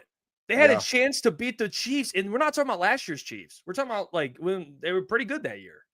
So yeah, whatever. I would have Kyle Shanahan already on this list. I agree with that. He should be high. And it's disrespect that he's not, because at number 4, guess who's not on the list? Kyle Shanahan. It's John Harbaugh on the list. Ooh, yeah, they're missing this one. Yeah, they're missing this one bad. I love John, but he's not better than Kyle Shanahan right now. But I guess last year they're going off what the Ravens did. So going into this season, I love John. I mean, I love both Jim and John. I love them both. They're both excellent head coaches. They're so good. And I'm sure Jim's not going to be too far behind on this list anyway. They're both elite head coaches. So I'm not mad. Kyle should be in front of him, but he's in this range. He's in that range. The best part about this is in the PFF article. They said since 2008, they've only had 2 losing seasons in Baltimore. And it says that they haven't lost a game by more than 1 score since week 18 of 2022. So over 3 years, they haven't lost a game by over 1 score. So it's just, I think it's more so just about playoff success outside of that 1 Super Bowl he's won. He just hasn't found any since then, which is brutal. Number 5, again, no Kyle Shanahan, which is crazy. It's Mike Tomlin. That's terrible. Terrible, man. And I loved Mike Tomlin. I think, there's no one that really says they don't like Mike Tomlin. I think he's one of the more well-liked coaches in the entire National Football League. He is but here's the thing, players coach, everything. It goes back to what I always say. I think the era of defensive coaches are slowly fading out. Look at the top coaches, all offensive guys. Even John, he's more of a culture guy, I would say. But still, you're not really seeing too many defensive guys high on this list. It is an offensive league. It's why I always say I would hire an offensive coach if I was a GM or an owner. It's where the league's trending. I wouldn't hire a defensive coach. But Mike Tomlin has had success, right? And I don't want to say that him making the playoffs has hurt his legacy, but I don't think this last couple of years has definitely bolstered his legacy. I don't. I think it's been really disappointing, if I'm being honest. I agree. The only thing, the thing I'll give him, Jeff, to be honest, I think it's just the guy just hasn't had a quarterback. Like, he hasn't had an offense. I think his defense has been, you could argue, like super contending defenses. And at some point, the GM has to get you a quarterback. But when it comes to it, have they had a franchise quarterback since Ben Roethlisberger? They've tried, have they? No, they haven't. How do you put that on him? Because head coaches, if there's decisions happening in draft rooms, the head coach absolutely gets to sign off on that. So like Kenny Pickett, I do agree with that. For sure, signed off. My problem is though, is like, do you still have Mike Tomlin in the top 10? Yeah, I'd probably put him in the back half. Like, probably. That's fine. I just want to make sure people aren't. I will say this: he's on the hot seat though. If they go 8 and 9, I would fire him. I'd fire him. No, you don't fire him. You don't fire him. You pull him. Or sorry. You pull him in the offense and you say, "Hey, you mutually. We need you to retire." Yeah, just retire. You don't fire him. You do worst case scenario. You say, "Hey, next season's your last year. Do a retirement tour. Say, hey, I'm hanging it up after this year." Out of respect, the guy's been the coach there for 18 years. The one thing in this, Mike Tomlin was the first one on this list where, when I heard you and Klotz talking about it a little bit, was I think sometimes when people do like break down lists and think about lists, it's easy to, like, when you hear one guy's name, to rank or judge that player or coach by one like category, and then another person by a different category. So I think like with some of these coaches, it felt like you guys may have been like, oh, well, this coach has been so good in the past. Like, he's had so much success in the past. But it's like a different coach, you're like, well, look what he's done the last couple of years. It's like, okay, which one are you going off of? Are you going off longevity and what he's done for his whole career? Or are you going off what he is right now? I think you have to take account into both. I think Mike Tomlin, 18 years, man, of not having a losing season. And I think even the last couple of years, just making the playoffs every year. I know he hasn't won, but you do still have to put that into credit to where, dude, if Nick Sirianni was coaching the same Steelers team over the last 5 years, he would have been fired very fast. And it's not because of the record. It's because they would have only won 4, 5, 6 games some of those years. Yeah, there's times where Mike See what I'm Tomlin has saying? elevated them. Yeah. And they've won more games. I just think, man, if you can't figure out it's Well, it's a common theme with defensive coaches, though. For you sure. know? There's a point, man. That's why I just think he is one of an all-time great. And like, dude, a coach doesn't lose how good he is like a player does. Like, you don't become unathletic. Like, he is still a very good coach. I think your voice. I think The the voice- voice starts to lose a little bit. Mike Tomlin's voice doesn't go anywhere. Come on. It's Mike Tomlin. okay. Well, this guy. I mean, he's not perfect. All right. I know you. Love Mike Tomlin. He's right there. He's right there. But I like Mike Tomlin. No, you ever notice? Here, let me tell you. I've said this multiple times on the show. It's something you could see if you pay attention to defensive coaches, and the ones that get it right deserve credit. But offensive coaches, if they need to revamp their O-line, they get it done quick, right? Mm-hmm. The Chiefs, remember they lost the Super Bowl to the Bucs. What did they do in one offseason? Andy Reid got a good O-line. The Lions, good O-line, offensive coach. Eagles, good O-line. You look at the Houston Texans, DeMeco Ryans, defensive coach. O-line, what's going on down there? they can't figure it out. It's just like the Steelers. They've never had the last handful of years, never had a good O-line. It's just a common theme. It's just the offense in general with Mike Tomlin. They just can't figure it out, dude. They haven't found they can't keep a wide receiver one in the building. They can't figure out who a quarterback is since Big Ben left. They haven't been able to figure out an OC, everything. Dude, it's the same thing. I mean, Matt Eberflus. Look at Matt Eberflus, perfect example. O-line trash. Ben Johnson walks in right away. Good. O-line. Yeah, you know what? I love that point. All right.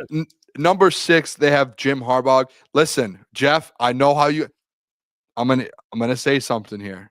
Love Jim. I'm a big Jim guy. You know that. He won me a national championship. Yep. I don't know if you put him at 6 yet. Really? Yeah, he did take over. I think the team he took over, I don't think it was as bad as people think. I think you have Justin Herbert. You have one of the best quarterbacks in the NFL. Well, do you think they factor in his prior? I think you take into and this is where I said the consistency needs to be taking place between you and Klotz when you have these conversations. As hey, if you're gonna hurt Mike Tomlin for recency and also add in the past, I think with Jim it's like hey, same thing. Yes, he's been to a Super Bowl, he's done it. Hey, he's only been here since 1 year. I think after next year, Jim's going to be in the top 5. But I think it's okay. We have to see him just get to there first. Like you have to get back there. Like in my opinion, Dan Campbell I get that. Dan Campbell took a Lions team that was the worst team in the NFL, one of the worst rosters in NFL history. No success in 30, 40 years. And Dan Campbell came in, flipped it around, and guess what he did in the first 3 years? Took him to an NFC championship game, and now he's a Super Bowl contender. To me, it's just like, hey, Jim did that with the 49ers, but he left for a long time, and you don't know if he's going to get that Chargers team back there. Like, that was already a built team. As much as, like, you want to say he didn't get the greatest team. No, they had a lot of good pieces, man. And you know me, I think out of anyone on the show, I'm one of the biggest Jim guys. I think what you're saying is fair. If you want to say, hey, like I get what he did with the 49ers, but I need to see it with the Chargers. I don't think I don't think I would move Tomlin down. I would move Jim down. I would move Dan Campbell and Kyle Shanahan up into 5-6, personally. Yeah, I don't hate that take. I think Mike Tomlin, I don't think you could say that he's better than Dan right now. I just don't think you can do that. I don't think Mike. I don't think Jim. I just think, hey, Jim, you got to see it. You can make the argument for sure. I from think the past, but again, that's the Mike Tomlin. Okay, Mike Tomlin won a Super Bowl in the past. He didn't just go to a Super Bowl like Jim. He's won a Super Bowl. And then look at the records this year. They had basically the same record this year. So it's like, where is the consistency with that? That's all I'm asking for. And who had a better team last year, Chargers or Steelers? Chargers. Okay, so like that's where, in my opinion, you have to move Jim down then. And you have to let him go out there and, hey, he needs to take a team to the Super Bowl again. That's just how I look at it. Or to an AFC championship game or win a division. You see what I'm saying there on the consistency? Yeah, that's a good argument. If you want to move Dan up, that's a good argument. Yeah, so that's why I would just move Jim down. And then you know me, I love Jim, but I'll move him down 7 or 8. Number 7, Kyle Shanahan. He should be top 3. What? He's Kyle Shanahan. Are you actually surprised that you didn't see that? No, I forgot where he's ranked. Kyle Shanahan is 7th on this list, which is disrespectful. He should be top 3. He should be top disrespectful. 3. Number 8 is Nick Sirianni. I don't know if you can hate. I think you get respect it. The man just won a Super Bowl. Yeah, that's one of those things. It's like, like Klotz brought this up, and it's a really good point. He's like, when I think of Sirianni, I can't think of what he does well. Like that's a good point. But it's one of those things. It's like the guy's been to 2 Super Bowls and won a Super Bowl. It's like he's got to be somewhere in For there. sure. You know what I mean? It is a tricky one. I like Sirianni. I think he's a fiery guy. I think he's a culture guy. Offensive leaning, but still he's not calling plays. I mean, I think there's he's not calling plays. I think there's a lot of coaches in NFL history who are like Nick Sirianni, who it's like you need a team, you need a guy to be able to carry this team. And Dan Campbell, dude, is the prime example. That's the point I brought up too, and I wanted to bring up today. It's like the thing what people say with Dan. You brought it up a ton of times. It's like people are underestimating how much Dan's involved in the offense. I think people for the Eagles fans probably say the same shit. It's like people underestimate Nick Sirianni, man. He's involved in the offense. To be fair, Nick Sirianni's worked with the Kansas City Chiefs from 2009 to 2012. The Chargers offense from 13 to 17. I'm sure that was with Phillip Rivers as the quarterback's coach for a couple years. And then with the Colts in 18 through 20, and then got the job here there in Philly. So the man's been around offenses. If you know what I mean, like I'm sure he's an offensive guru. Like he didn't get the job just based off of, hey, I'm a water boy, hype up guy. I'm sure he's has, you know what I mean. He's worked his way up in the ranks to be able to get that way. Maybe a little different than Dan, because Dan was a player in the NFL, where Sirianni was kind of just a college player and then got into coaching. So he had to know the game. You know what I mean? Number 9, we get into Dan Campbell, though. And then 10, Kevin Stefanski, which he shouldn't be close to 10. But, 9 is Dan Campbell. I would move Dan up, Jeff. I'm interested in your thoughts. I would see. I don't know if I could move him up against Sirianni, because they're similar coaches styles when you're talking about like not hands-on, but hands-on. How about this? One just won the Super Bowl.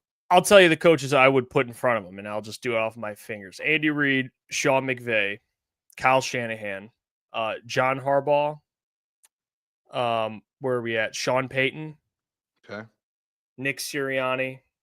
He'd probably be 7. I'd put him 7. Okay, I don't hate that. And I think if you wanted to argue 6 with Sirianni, but it's just hard to because of the Super Bowl, then you can. But and then I don't hate he's in that, like, you're arguing him over Jim, you're arguing him over Mike Tomlin, but he's in that realm. And honestly, by the way, if you have you have a top 7, 8 head coach in the National Football League, when's the last time you were able to say that? You know, it's just. I mean, if you have a top 7, 8 head coach, you probably have a chance to win a Super Bowl. You do. No, you do. You absolutely do. Especially with the roster included. So obviously that matters. Kevin Stefanski, no chance. But Dan Campbell, yes. But yeah, I'd probably put him top 7. Okay. Yeah, I don't hate that. So I got you to move down on Jim. You know what? I respect when someone comes with a hard argument, being able to, hey, okay. Ben Blue, Kevin Stefanski, another overrated bum head coach. Shocked he even has 2 Coach of the Year awards. Yeah, I mean, I don't think he's not a bad coach at all. I think he is a little overrated, though. You know, I do. I agree. I think he's a good coach. I do think he's a good coach. I just don't think he's a great coach. I don't think he's in the conversation with these guys. If he was in the conversation with these guys, the Browns, when they had Baker and those teams, they would have been in the AFC Championship game. It wouldn't have just been a 1 playoff win, move on. Now we're bad again. It would have been a consistent, like the thing with all these guys is they're like consistent winners. Like no matter what's going on, they find their, like Sean Payton, struggled in New Orleans, leaves New Orleans, retires or whatever, gets the Broncos job. Within a year, they're already good again. Sean McVay right away becomes good in Los Angeles, turns that place around. Andy Reid, winner in Philadelphia, winner in Kansas City. John Harbaugh, constant winner. Mike Tomlin, constant winner. Jim Harbaugh, everywhere he goes, winner. Kyle Shanahan, same thing. Sirianni, head coach, winner the whole time. Like none of these guys, like even Dan Campbell, year 2, 9-8, with the worst roster in the NFL after that. None of these guys really have big time losing seasons. Like they just don't. I agree with this comment too, talking about just the culture. He doesn't really have a culture in Cleveland, you know. There's no culture. Usually that's a good way to evaluate a coach if they have a culture. And I don't think there's not a culture at all in Cleveland. I think it's impossible to have a culture in Cleveland. I don't think it could ever happen. No, it's I don't know how you make a culture in It's just a tough job in general. It's just tough, man. I guess that's how people felt in Detroit for the longest. Like, there's just no way, but I just don't see a world. I don't know how you get that brown color to be a good culture. And that brown and orange just doesn't fit. You got to change the well, colors. it's just an ugly ass. Like, they just ugly. How are you going to throw those colors on and be like, yeah, like, we're going to be tough Dave today. Canales, culture in Carolina. He does. So where'd he come from? Tampa. Todd Bowles should be. By the way, Todd Bowles, defensive coach, he figured out the O-line. He's figured out. He's a smart dude. Todd Bowles is just a smart. I think he's very underrated. Super underrated. Very good coach. So. I like the Bucks, man. I've been on them for a couple of years now. Man, Baker. I'm interested in their new OC this year to see what happens there. But by the way, Kevin O'Connell should have been there over Kevin Stefanski, for being honest. Yeah, that's a good one. Either Todd Bowles or Kevin O'Connell. One of the two. And that's with me saying that, but we can all agree he's a really good head coach. For sure. Did you see, by the way, when does this new Jared Goff thing come out? Quarterback on Netflix? Soon, couple weeks. You see the clip of him talking about Tom Brady or whatever? He was in that clip a lot. I'm interested to see how this whole thing goes down. Do you watch the trailer, or is it going to get? I think it'll probably get flagged. Yeah. I would think it does. Because I will say, I think Jared, this is the type of moments when you watch him in these type of July 9th. Okay. That's when it comes out. So it's not too far away. It's coming up. I'm excited to see. I think with Jared, he's a more reserved dude. He's a quiet guy. Yeah. Same with it was similar the last season they did of quarterback with Kirk Cousins. He's kind of more PC and very politically correct. He doesn't really. But when you get to actually see the outside of football stuff, I think that's really cool. Like, I think Jared, you're going to see kind of that douchebag a little bit. Like, I love that. It's fires me up actually in like a good way. You're going to see like kind of that that competitive athlete come out. Because I think there's a world, and maybe this is just me in my mind when it comes to superstars, like. Josh Allen, very vocal, very out there, going to golf tournaments, doing a lot of different things in the offseason. Patrick Mahomes, very out there. Lamar Jackson, very out there. Joe Burrow, very flashy. Jared Goff, not flashy. He plays at a very high level, but this guy just goes to practice, goes home, or goes to his LA mansion, sits there, doesn't go out and do all these different things, about to have a kid. I think it's one of those things where this guy plays such good football to where I think it just takes, and maybe this is a weird take for me, Jeff. I think it just takes for people to see the side of Jared Goff, like the Josh Allen side and the Patrick Mahomes side of like the outgoing Jared Goff. What is he really about? Maybe people actually start putting him into consideration and actually talking like this guy's a star in the NFL. Maybe this changes the narrative, because I think that's a big deal when it comes to NFL quarterbacks, is being able to show that to be a star. And you've never seen that from Jared Goff. His stats and his on-field play show it, but that off thing, and I think it changes perspectives of national media and fans of players. I really believe that. As dumb as that sounds, it is. Personality matters, dude. Like, exciting players basically sell. He's not that exciting off the field. He's really not. Yeah, if you have a dog shit personality, you're just not. They're not going to be marketable. It's hard. You have to be somewhat entertaining. I don't think he does. I think he chooses not to be, though. I think he does. He does choose. But like Pat Mahomes, we see a lot of Pat Mahomes off the field. You see the character. You see him. Like what's it? I'm here. Like, you see different moments where it's like the guy, you're like, okay, this is fucking hilarious. Joe Burrow, even though he is reserved, you still see like the swag and the fashion, and he's like out with all these models and he's flexing. You see that from Joe Burrow. Like Josh Allen, probably he has personality. I mean, he does golf content with guys. Like, he's done golf stuff. Like, he's still marketable. And then Jared's more just kind of. I've never seen him do anything. And just.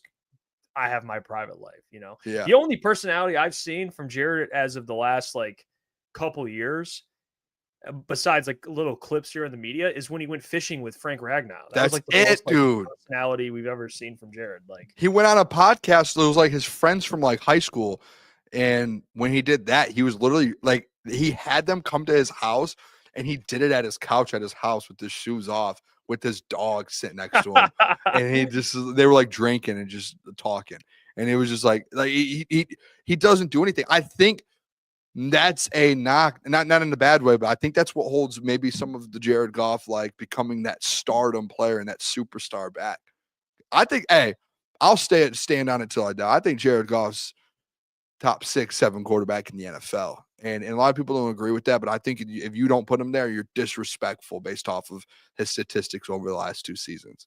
The man's led the league in receiving yards and touchdown passes in the last 2 years. Top 5 in quarterback wins. Yeah, I mean, Baker would have been a really good one too. Jared's better. Sorry, I'm kidding. But that dude, Baker would have been a good one. Baker would he's have been got a great personality. one. I mean, Yeah. That's a whole nother thing. It's just, I don't know, man. MC3 Houdat says he was on Amon Ross podcast and was a bit sassy. Like he's got that little bit of that douchebag in him. In a I good think way. once you see off the field Like, Jared, I think people are going to start being like, "Oh, this guy's like that." Yeah, he's like that. Yeah, he's and he's got a kid on the way. I did totally forgot about that. And he asked in Hard Knocks, he asked them, just don't put me in it, please. Like let me just focus on the game. See, like he did it his rookie year. In his rookie year, he was a rookie, so he's not showing much. But in Hard Knocks, he just said, "Hey, try to stay away from me a little bit." Bryce Young would have been a really good one too. Bryce Young, just guys like you want to know more about. I'm interested this year to see as well who's on it. I thought the Amon Ra one was really Jared, good. They have Jared, Joe, and who? Let me see. Can't remember who I think there's 4 or 4. Let me see. Oh, maybe it is 3. Hold on. Yeah, I can't remember who the last. Oh, Kirk. Joe. Oh, it is Kirk again. Yeah. Kirk's back. Yeah, and it's him getting benched too. Yeah, that's tough, man. Yeah, I think he kind of liked to do it, to be honest. I think he enjoyed the stardom a little bit. I really wish, and this might be I wish Kirk Cousins got another opportunity somewhere else. I think the man could still play. I think he needed I think he needed longer to heal. You don't think so? Got another shot? No, yeah, I agree. I think he can be fine. I think he needed more time to heal. I think he just rushed back on injury. Like I think the Colts should trade for him. I still think that. Daniel Jones, no. You guys can glaze Daniel Jones. But it's fine. But I didn't know Kirk was running it back for a second season. That's gutsy. And it's with him getting benched for Michael Penix, so. It's a tough one. ETN said Kirk took Marcus Mariota's place. What a tough man. I like Kirk Cousins too. It's tough. And I also saw too the Aaron Rodgers stuff. So Aaron Rodgers retiring after the season. Done. He's on. He's having a last dance tour. Oh yeah, last dance tour. This is the thing I hope. This is the unfortunate reality of someone like Aaron Rodgers, who, if I'm being completely transparent with you, I have a lot of respect for the player. And I actually have respect for some of the things he says. I think he says things that kind of shock people and like piss people off. But I think there is things he says where I'm like, okay, like I give him credit for even speaking about that. There are things I do respect about what he says. There are things that are a little crazy what he says. I think it goes both ways. Everyone has. When you say crazy shit, there's a risk of saying maybe some things that aren't as always that are more crazy than others. All right. I get that. But the thing with Aaron is I think people are going to remember him for all the crazy shit. I think that's, and unfortunately, I think that's the risk that comes with, and we just talked about personality, right? With like guys, and sometimes quarterbacks would rather be more reserved. And then you're just like, hey, remember me for my play on the field. There's other guys like Aaron where he has a bigger ego, and he likes to be remembered for more than just his play. I think Aaron Rodgers is one of the most talented quarterbacks we've ever witnessed, talent-wise, just easily. One of the best throwers of the football.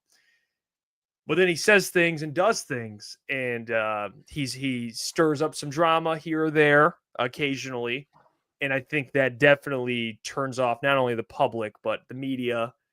And unfortunately, is he going to be a Hall of Famer? Yes. But that's, I think, going to be probably his legacy. It sucks too. You know, do you, as a Lions fans, can I ask you this? Do you feel like it's a weird situation because I hate Aaron Rodgers. Like some of those games versus the Lions, most heartbreaking moments that we've had, the Hail Mary and then Ford Field, like it's like a hate respect thing. Like I hate him, but I respect. Yeah, he's one of the greatest to ever do it. I know he only has one Super Bowl, but he is literally one of probably the most skilled quarterbacks of all time. At the end of the day, so it's like he's one of the greatest ever, probably a top 10 quarterback of all time because you do take the skill into factor. But with that, listen, I see what you're actually saying with Aaron Rodgers. I do see what you're saying because he is actually someone to where, like today, I don't know, did you see the rant on the McAfee show of him today talking about his privacy? He obviously he got married and everyone's trying to figure out who his wife is, this, that. And he went on a pretty long rant being like, listen, like everything doesn't have to be in the public limelight. Like my wife, he's like, my wife doesn't want to be, she's not someone who's famous. She never has had social media. Like he met someone that's just like off the grid. It seems like, like no one that no one knows. And he's like, she doesn't want to live that life. So he was like, when I'm done playing next year, you'll never see me. Like I'm gone. Like no one will ever see Aaron Rodgers again. He basically said. But to me, it's like, okay, I do get him saying that. Like, listen, like he said he was walking down the beach the other day, and he was walking with one of his boys, and he says, I bet you there's paparazzi up there trying to find me and my wife. And his friend's like, no, there's not. And they walked around the corner and looked up in the sky, and there's a paparazzi up at the top of the cliff. And then he said he flipped them off for fun. But he's just like, that's like just being able to, and he's like people trying to leak his address when he got a home in Pittsburgh. Like he's like, I don't like that stuff. But the thing is, it's like, dude, you go on air. And this is like, I respect him saying that stuff. Aaron's gone on air and has said very, very viral and political and things that mix people up, right? That get the people going. So if you're going to do that, dude, you have to remember, you have to know that that's going to stick with you, right? Like if you're going to make those decisions down the line, it's hard to complain and go at people for doing that if you put yourself out there like that. So that's where I can I understand what he's saying, respect what he's saying, but I can't fully agree with it because, dude, you did that to yourself. Like you put yourself out on a pedestal like that in a lot of different moments in the world. So yeah, his podcast with Joe Rogan, I did not mind. But they didn't speak about any of the crazy things. It was more. I don't think even the. Well, they actually did. They did speak about conspiracy theories and stuff, but I don't think that stuff's that crazy. Like I think it's fine. I think people can have those opinions. But again, I'm just saying, like, dude, if you're gonna say stuff that's crazy like that and that's gonna get the people going, you have to be able to have the backlash of it, right? Like, you have to be able to know that people are gonna go for your address and do these things. Like he almost ran for vice president. I mean, so it's like shit like that. It's like, dude, you're putting yourself out there like that. You can't tell me now you're going to be like, why are people putting me in the public limelight, buddy? You've done it for years. Did you watch his documentary? Yes, I watched the first half of it. I watched him doing the ayahuasca and all of that. Yeah, meeting with. He's just different. He's a different type of dude. Which is fine. It's nothing. But the thing that I did that did rub me the wrong way is the Aaron Glenn stuff. That was so weird. I thought that was a little ridiculous because I think Aaron Glenn was in a position where it was damned if you do, damned if you don't. If you told Aaron Rodgers over the phone, hey, we're going to win in a different direction, like it is what it is, I think then Aaron would still I think Aaron could still be like, hey, all he did was call me. We could have had a man-to-man conversation. Like all he did was we did it over a phone call. Instead, I will say this: flies him in and talks to him, and I get so it's like. No, I will say the only thing that could have changed it all: the New York Jets should have paid for Aaron Rodgers' flight, out of respect. Oh, I did not know that. The thing that Aaron said he was mad about is he was like, "I paid for my way to get there," and obviously he has money, but like either way, what am I looking for here? Like they made him pay like how much is a private jet flight? Probably from 50,000, probably. It's a shit ton. He flew across the country on his own. And he paid his way to go there. And he said no one told him anything, that he was going there to talk about the offense and do this. If you're the Jets and you're Aaron Glenn, you have to at least be like, hey, we're going to cover your flight. We have something to talk to you about. We would rather do it in person than over the phone.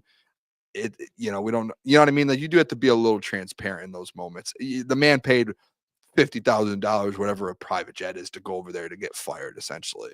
That's crazy work. And it sounded like AG didn't even sit in the room for him. That he walked in and said, "Hey, we're done," and then walked out. Like, you have to be able to just sit down for an hour. Hey, let's chat it up. Yeah. And I love AG. You got to there is a he's one of the greatest of all time. There is a respect factor. And I don't like Aaron Rodgers like that. But that's just a human thing, though. You're just talking about from a human. If there's someone in the media that I'm working in the world with, and it's like, hey, I'm going to fly you in, I will pay for it if I'm firing you. And I still want to sit down and talk to you. And I don't want to I want to mend the relationship.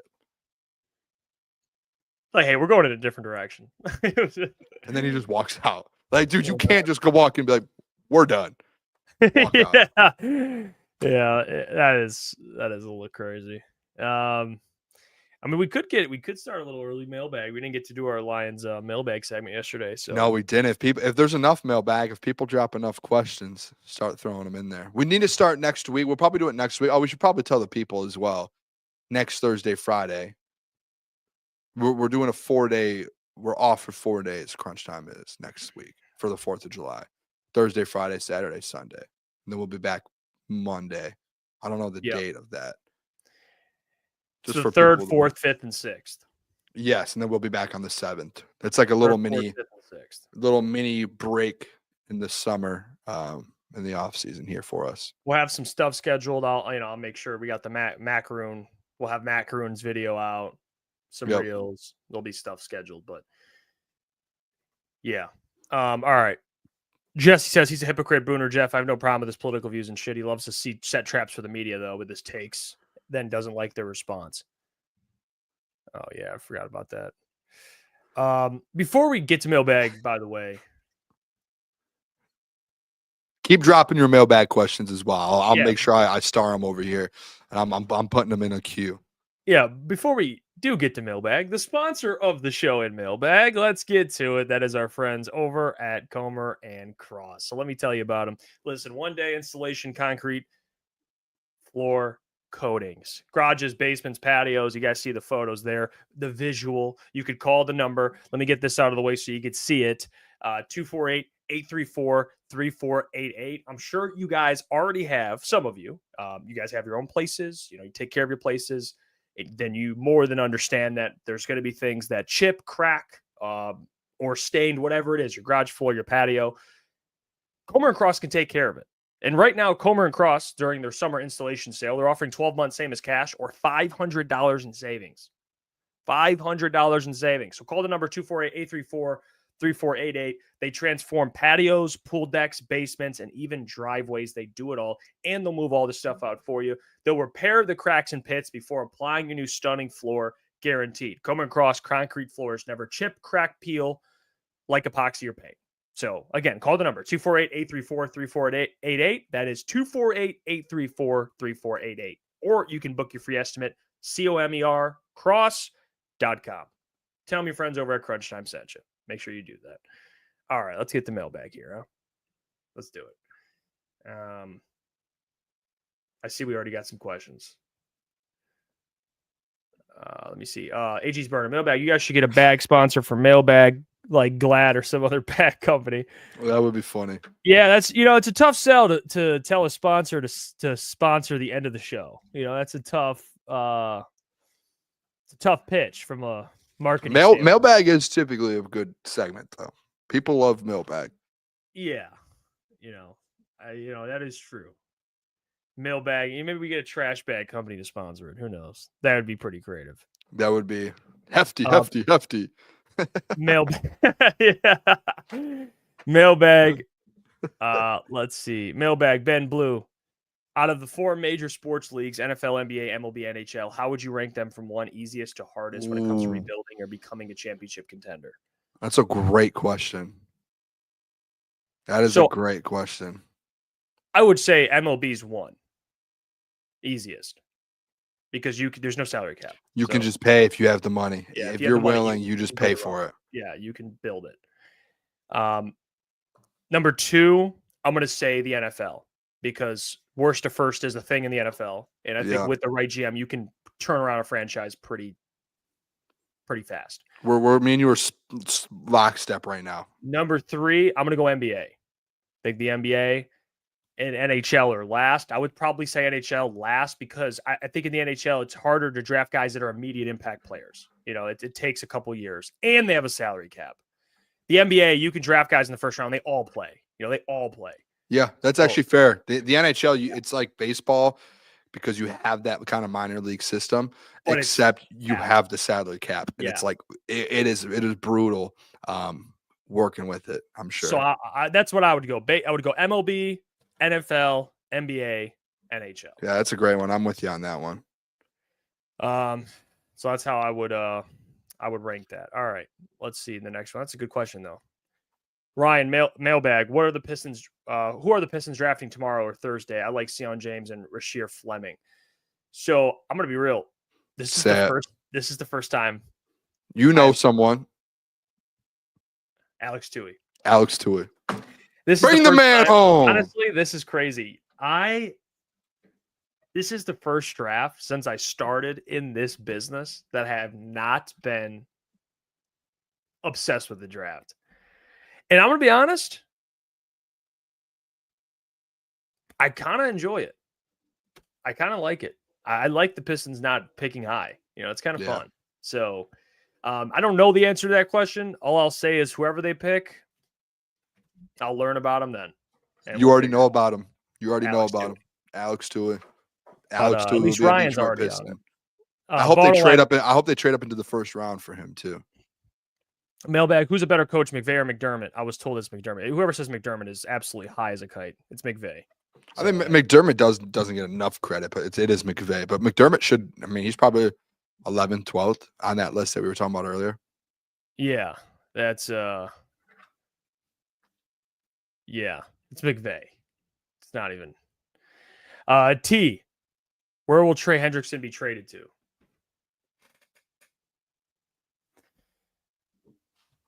It's a good question.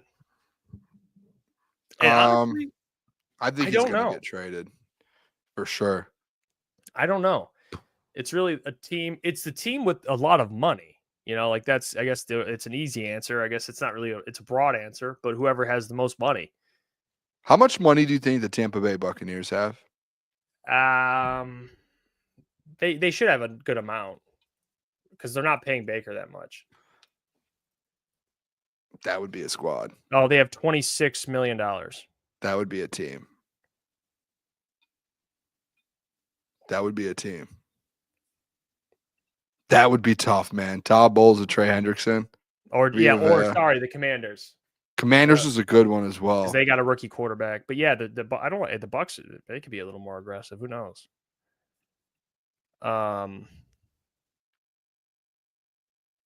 Phil says Mustang or Camaro? Mustang. Give me a Camaro. Mustang. Pops had a Mustang growing up multiple times. Yeah. He was my pops was always just in the he had a Mustang in the garage. Always. I like the way Camaros look. Give me like a Shelby in the 70s Shelby. Oh yeah. It's over. It's over, dude. That's like my dream car though. It would be that. If I had to pick like an older car, it would probably be that. Let's see. Okay, here's this. Easy. Mailbag. Best defensive line in the NFC North. I heard Easy talking about this today. So what'd he say? Minnesota Vikings. And he's not far off. No, he's not. He's not wrong, man. Because they added the pieces. He brought it up. And I can pull up their kind of depth chart here. They're deep.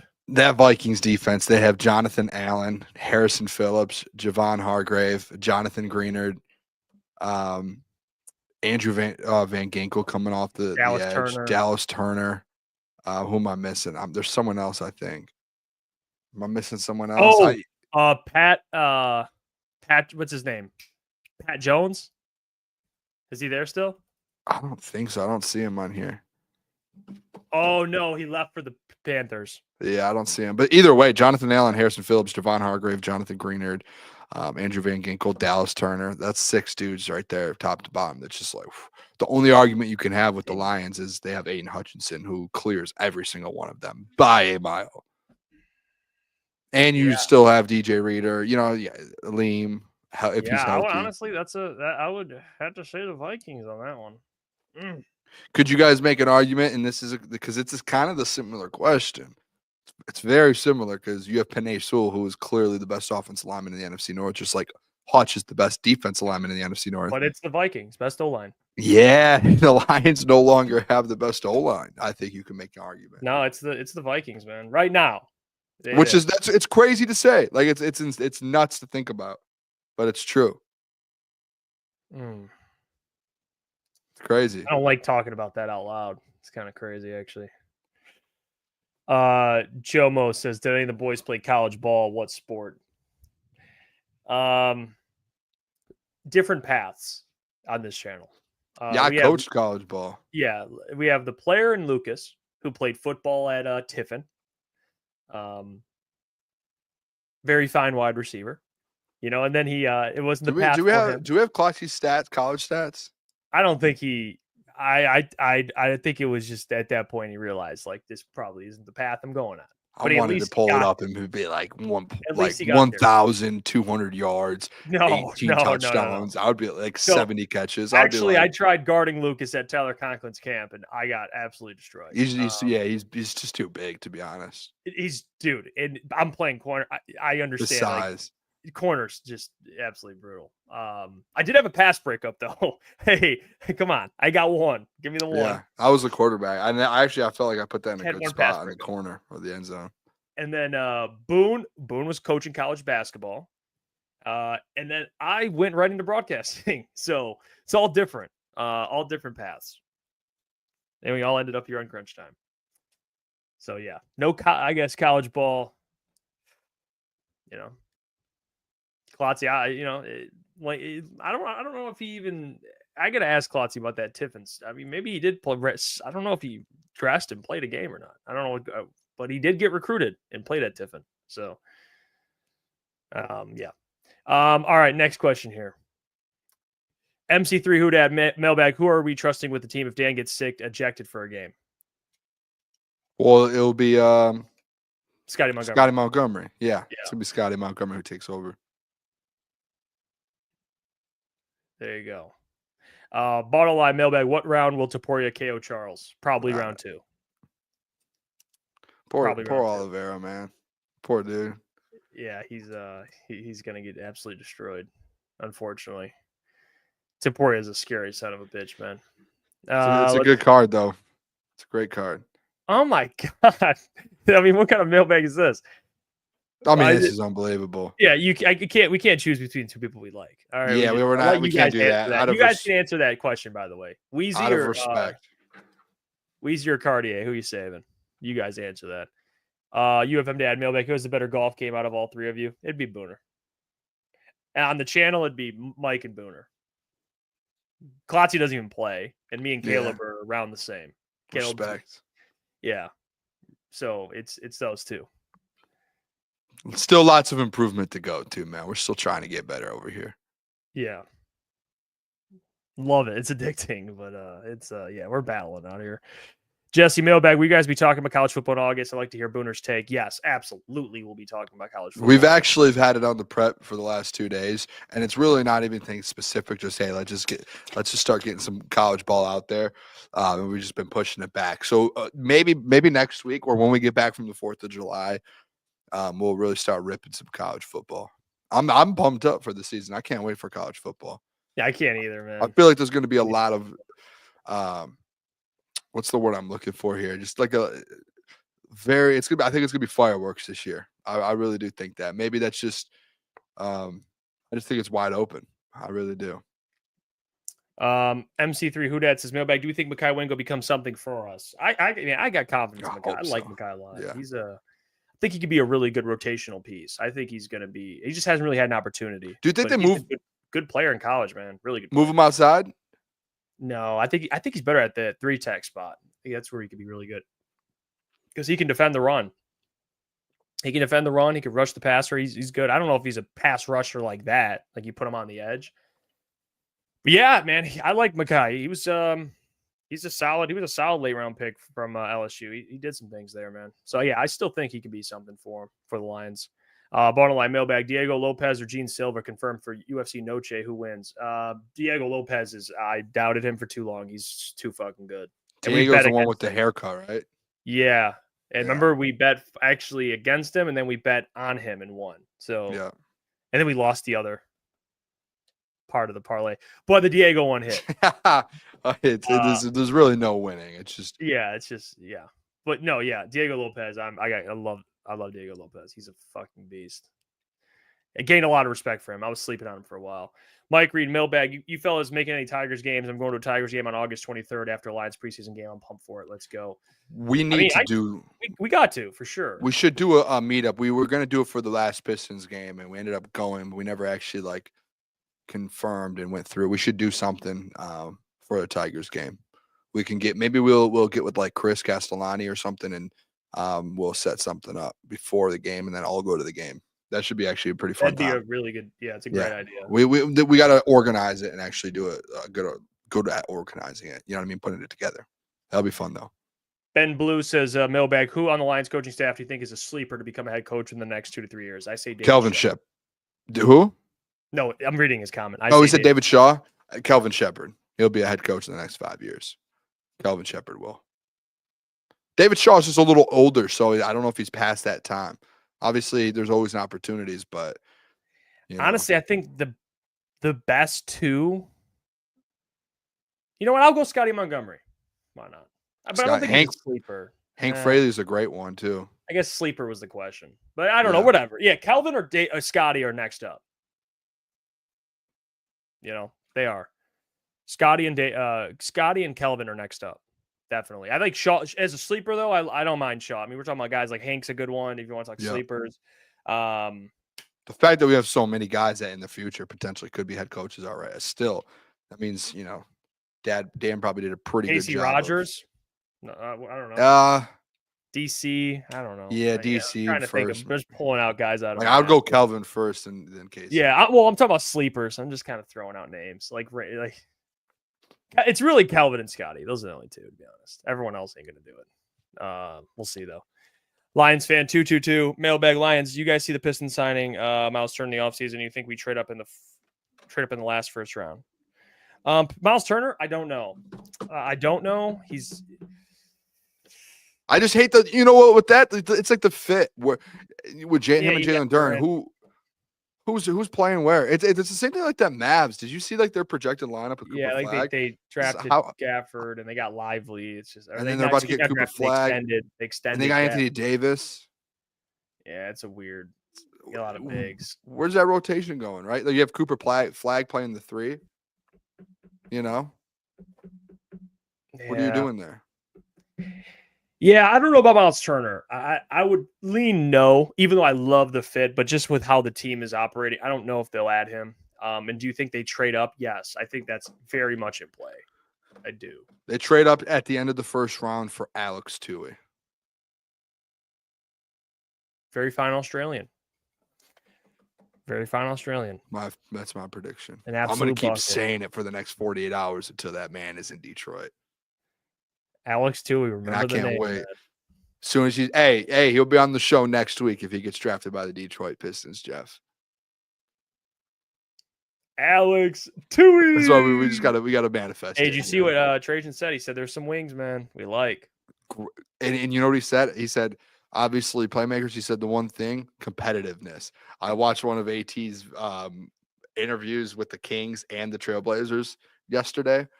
And they asked him, what's the one thing that you bring to teams? He says, I'm a competitor. It's competitiveness. He said, I just want to win, and I want people around me to win. And I make the right IQ plays. They said, what makes an NBA player great? He goes, it's IQ. He said, everyone in this game has the skill. He says, if you're smart enough to play at this level and make the right decisions, you're going to win games and you're going to be good in this league and knock down shots. He said, this guy is bet. He says there's a lot of superstars in this league. He said, if I can knock shots down for them, I'm going to be great.